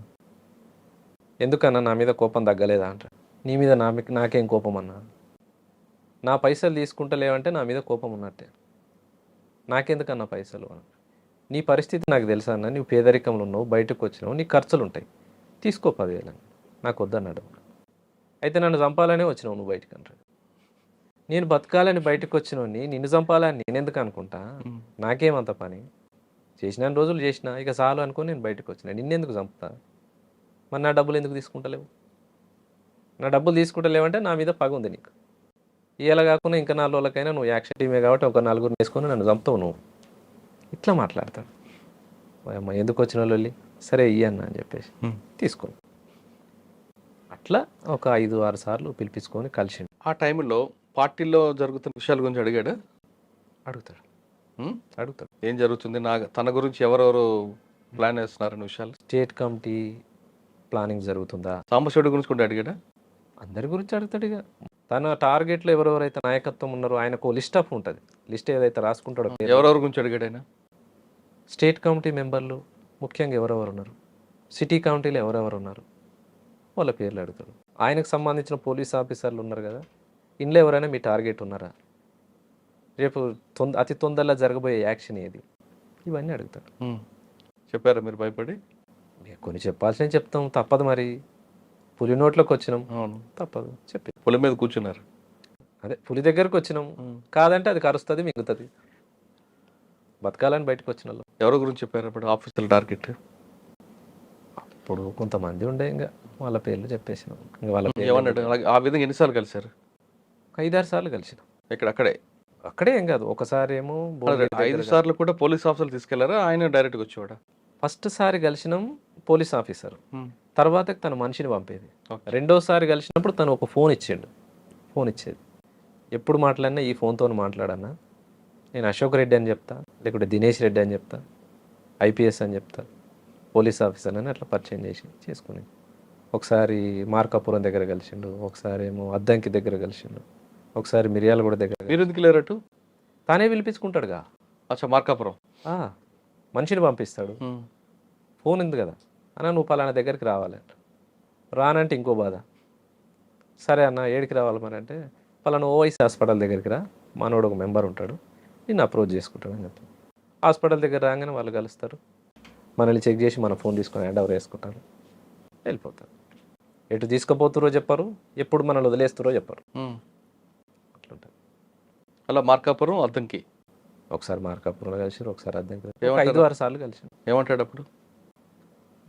నా టీంలో పని చేయి, లేదా పలానా టార్గెట్ పార్టీ చేస్తుంది, నీకేమైనా దాని మీద సమాచారం ఉందా, పలానా యాక్షన్ కోసం ఈ పోలీస్ ఆఫీసర్ని కొట్టడానికి వాళ్ళు వస్తున్నారు, నాకు ఇన్ఫర్మేషన్ ఉంది, నువ్వు వాళ్ళని గుర్తుపడతావా, నాకు తెలియదు అన్న. ఆయన నీతో పాటు ఉన్న వాళ్ళే నీకేం తెలియదు అంటే, నాకు తెలియదు అన్న, నేను చూడలేదు వాళ్ళని, నేను ఒక నల్గొండలనే పని చేసిన కానీ మిగతా అన్ని జిల్లాలు నాకెట్లా పరిచయం ఉంటుంది, మార్కాపురం అంటే నల్లమల అవతల బార్డర్కి వస్తుంది, నాకు పరిచయం లేదు, నేను ఎట్లయితే నాతో పాటు టీంలో పని చేయరాదని కూడా అడిగింది, నేను చెయ్యను అన్నాను, నేను బతకాలని బయటకు వచ్చిన, మళ్ళీ నేను పార్టీకి టార్గెట్ అవుతా, నీతో పాటు పని చేస్తుండొచ్చు, పార్టీ నన్ను కానీ తప్పేస్తాను. ఒప్పుకున్నాడా? ఎందుకంటే ఆయన ఎప్పుడు సరెండర్ నక్సల్స్కి ఒకటే చెప్పేవాడు, అయితే అడవిలో ఉండాలి లేదా తన దగ్గర ఉండాలని. అట్లే ఉండదు, అట్లా కొద్ది మందినే ఉండొచ్చు, అట్లా కూడా చేసి ఉండొచ్చు, కానీ నాకు తెలిసిన ఒక 6-7 మంది కామ్రేడ్స్ని కూడా నేను చూసినా కానీ అంత ఒత్తిడి ఏం చేయలేదు. సామరస్యంగా పని చేస్తా అనుకుంటోళ్ళని పని చేయించుకుంటూ, చేయను అనేటోళ్ళని వదిలేసి, అలా 6 సార్లు కలిసాడు. తర్వాత ఇంకా వదిలిపెట్టాడా? తర్వాత వదిలేసి నేను ఎందుకు రైడ్తో పని టైం పని లేని టైం వేస్ట్ అన్నట్టు వదిలేసుకున్నాను. తను ఇచ్చిన ఫోన్ కూడా నేను ఎక్కువ కాలం ఏమి ఉంచుకోలేదు, 1 నెల ఉంది నా దగ్గర అంతే. ఆ నెల తర్వాత ఇక ఎందుకు మన కాలు బతకాలని బయటకు వచ్చి. కానీ అప్పటి నుంచి నయం యాక్షన్లు చాలా జరుగుతుండేవి, జరుగుతున్నాయి. చాలా మందిని చంపాడు. ఎప్పుడైనా మీకు టార్గెట్ చేస్తాడని ఊహించారా మీరు? అనుకున్నాం, ఒకసారి అన్నాడు కూడా, ఒక దగ్గరికి మా దగ్గర జనార్షణ వెంచర్ ఉంటుంది, అవును, జనార్ష వెంచర్ రమణమూర్తిది అది. ఉమ్. ఆ వెంచర్ కాడికి వేరే పని మీద ఒక మా మిత్రుడు నేను ఇద్దరం కలిసి పోయినాం.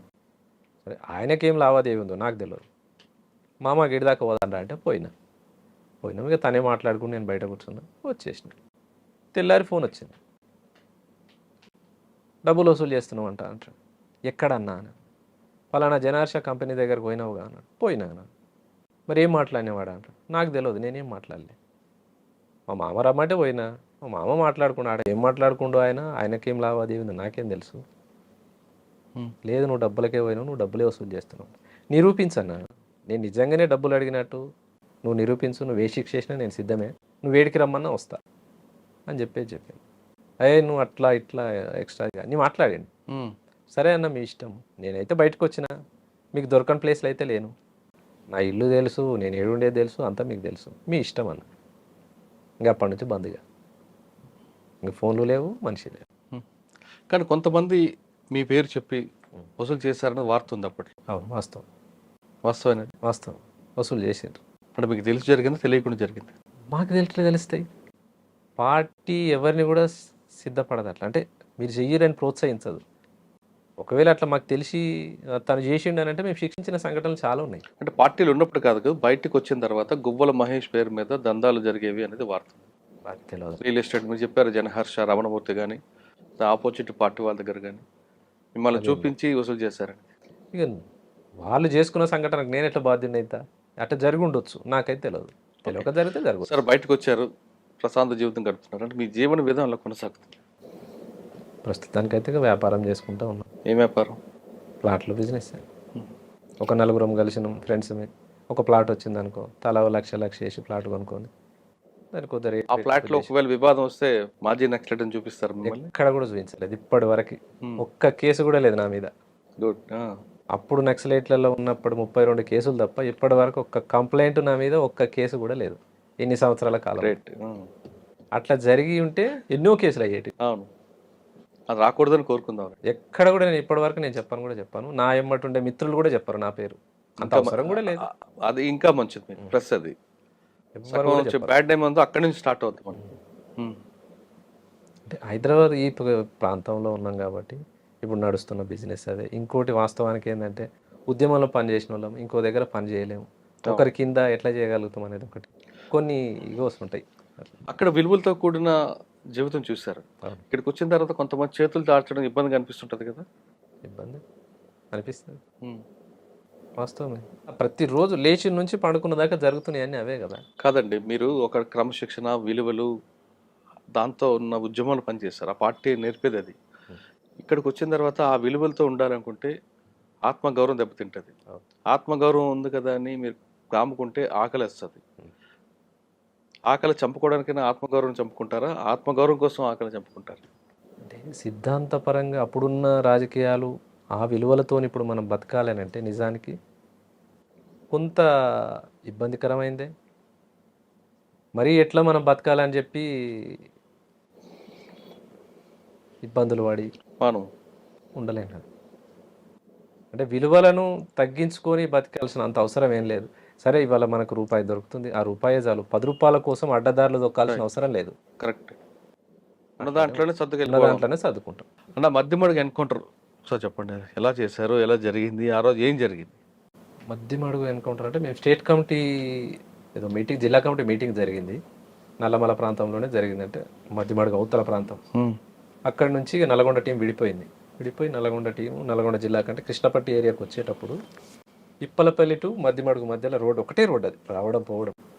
వస్తున్నాం, దాటేటప్పుడు నైటు దాటలేమని చెప్పేసి మాతో పాటు 2 కామ్రేడ్స్ జ్వరం వచ్చి పడుకున్నారు. వాళ్ళు జ్వరం ఉన్నది బాగా, మలేరియా, అందరికి ఇబ్బంది. నల్లమల మలేరియా వస్తుంది కామన్గా.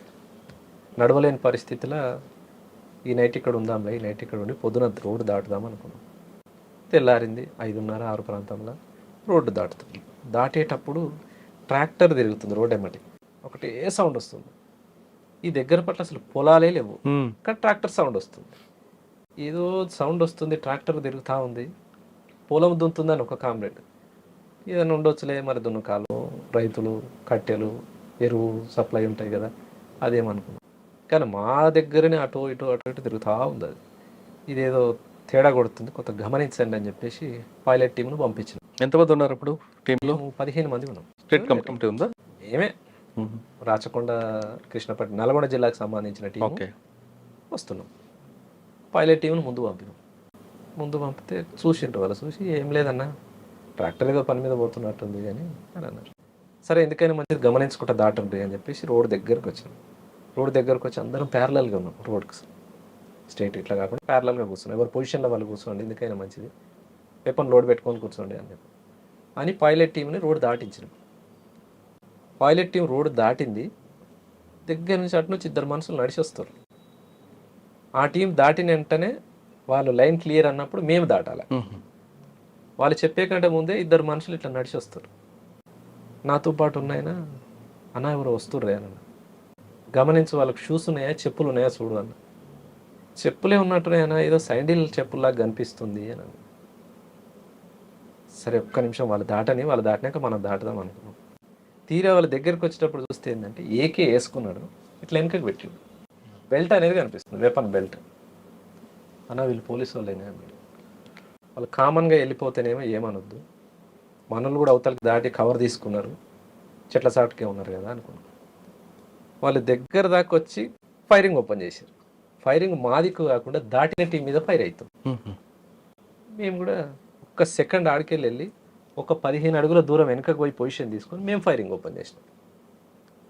మాదికు ఒక టీం ఫైర్ కొడుతుంది, ముందున్న టీం మీద ఒక టీం ఫైర్ కొడుతుంది.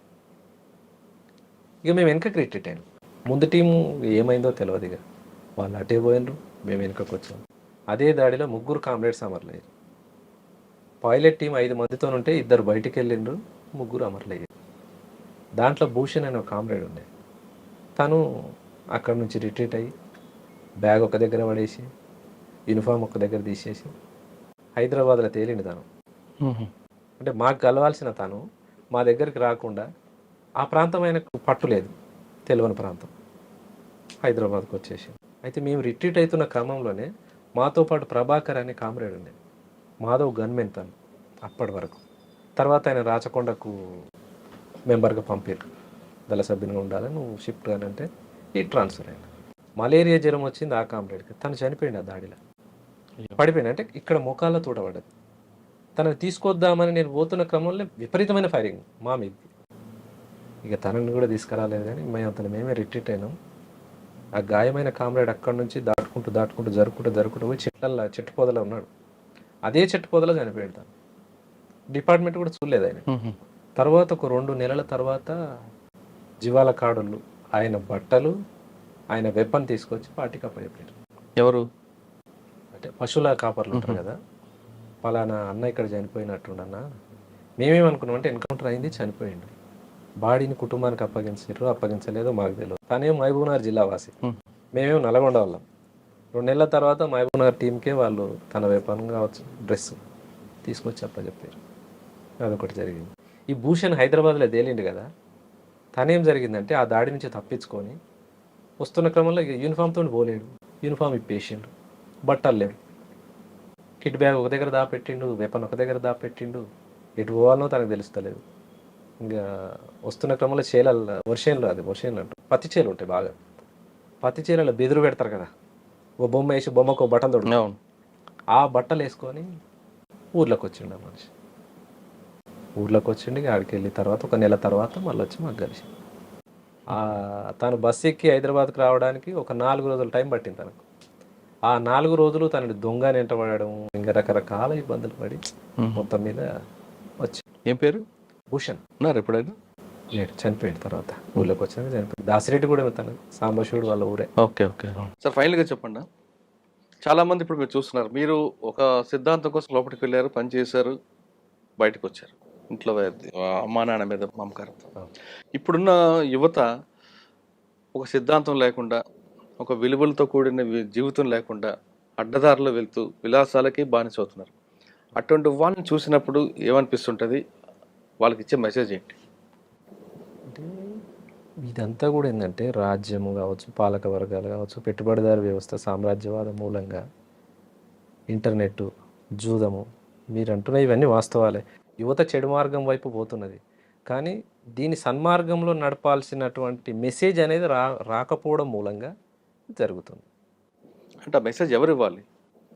రాజ్యమే ఇవ్వాలంటారా, లేదు కన్న తల్లిదండ్రులు ఇవ్వాలా, గురువు ఇవ్వాలా, సమాజం ఇవ్వాలా? తల్లిదండ్రులు ఇవ్వాలి, గురువులు ఇవ్వాలి, సమాజం కూడా ఇవ్వాలి. ముఖ్యంగా ప్రభుత్వాలదే బాధ్యత. మాదక ద్రవ్యాలు కావచ్చు, డ్రగ్స్ కావచ్చు, మందు కావచ్చు, ఇది విచ్చలవిడిగా ఇవాళ గ్రామాలల్లో విలయ తాండవం ఉన్నది. గ్రామాలల్లో, మారుమూల గ్రామాలలో 7th 6th చదివే పిల్లలు కూడా గంజాయికి అలవాటు అవుతారు. అవును. దీనికి ఎవరు అడ్డుకట్టేయాలి? ప్రభుత్వాలే ముందు జాగ్రత్త చర్యలు తీసుకొని దాన్ని అడ్డుకట్టేసినప్పుడే సాధ్యమవుతుంది. నువ్వు నేను మన ఇద్దరం అనుకుంటే జరిగేది కాదు కదా. ఎందుకు ప్రభుత్వం ఎందుకు తీసుకోవాలి? తల్లిదండ్రుల బాధ్యత లేదు? తల్లిదండ్రులు కూడా బాధ్యతే. ప్రభుత్వానికి ఎంత బాధ్యత అయితే ఉంటుందో తల్లిదండ్రులదే బాధ్యత. కానీ తల్లిదండ్రులు ఎంతవరకు తీసుకోగలుగుతారు? పొద్దుననంగా పోరాడు బయటకు పోయిండు అనుకో, వాడు రోజంతా దినచర్య ఏముందో కదా, అసలు ఎక్కడి నుంచి వస్తుంది ఇది, ఏం జరుగుతుంది అనేది.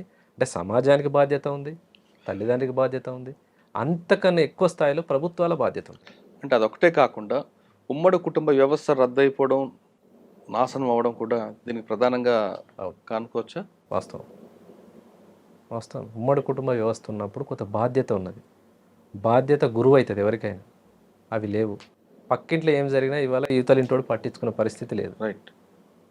ఆ టైప్ ఆఫ్ కల్చర్కి వచ్చేసారు. గ్రామాలలో కూడా ఆ కల్చర్. సరే సిటీ అంటే ఎవడు పట్టించుకోడు, ఊర్లలో కూడా అదే పరిస్థితి అయింది.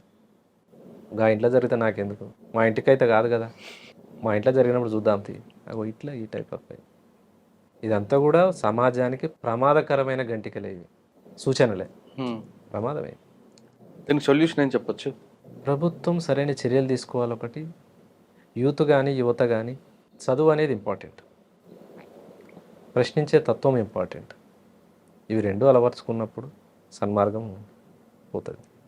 కానీ ఈ చదువు ఈ యువతనే పక్కదారి పట్టించడంలో ప్రధాన పాత్రధారి అవే అప్పర్ హ్యాండ్ అయ్యి వస్తున్నాయి.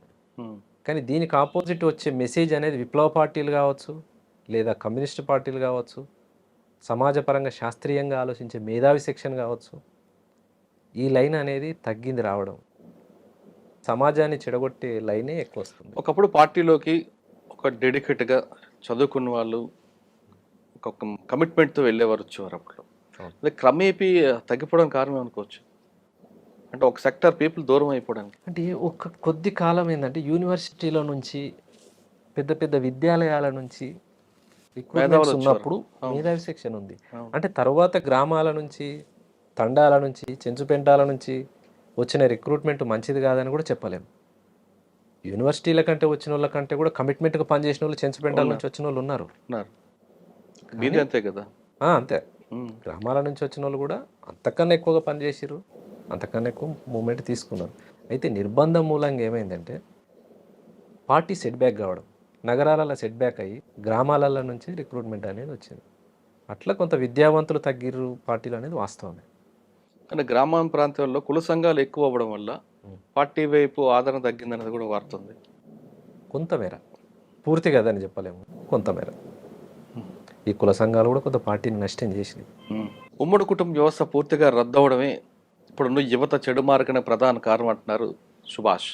ఆయన చెప్తున్నట్లుగా గతంలో భావజాలంతో లోపలికి వెళ్ళి పేద ప్రజల కోసం నిరంతరం కృషి చేసిన ఆయన బయటకు వచ్చిన తర్వాత కొంతమంది మాజీల్లా కాకుండా ఆయన జనజీవన సంస్థలో సామాన్య జీవితం గడుపుతున్నాడు.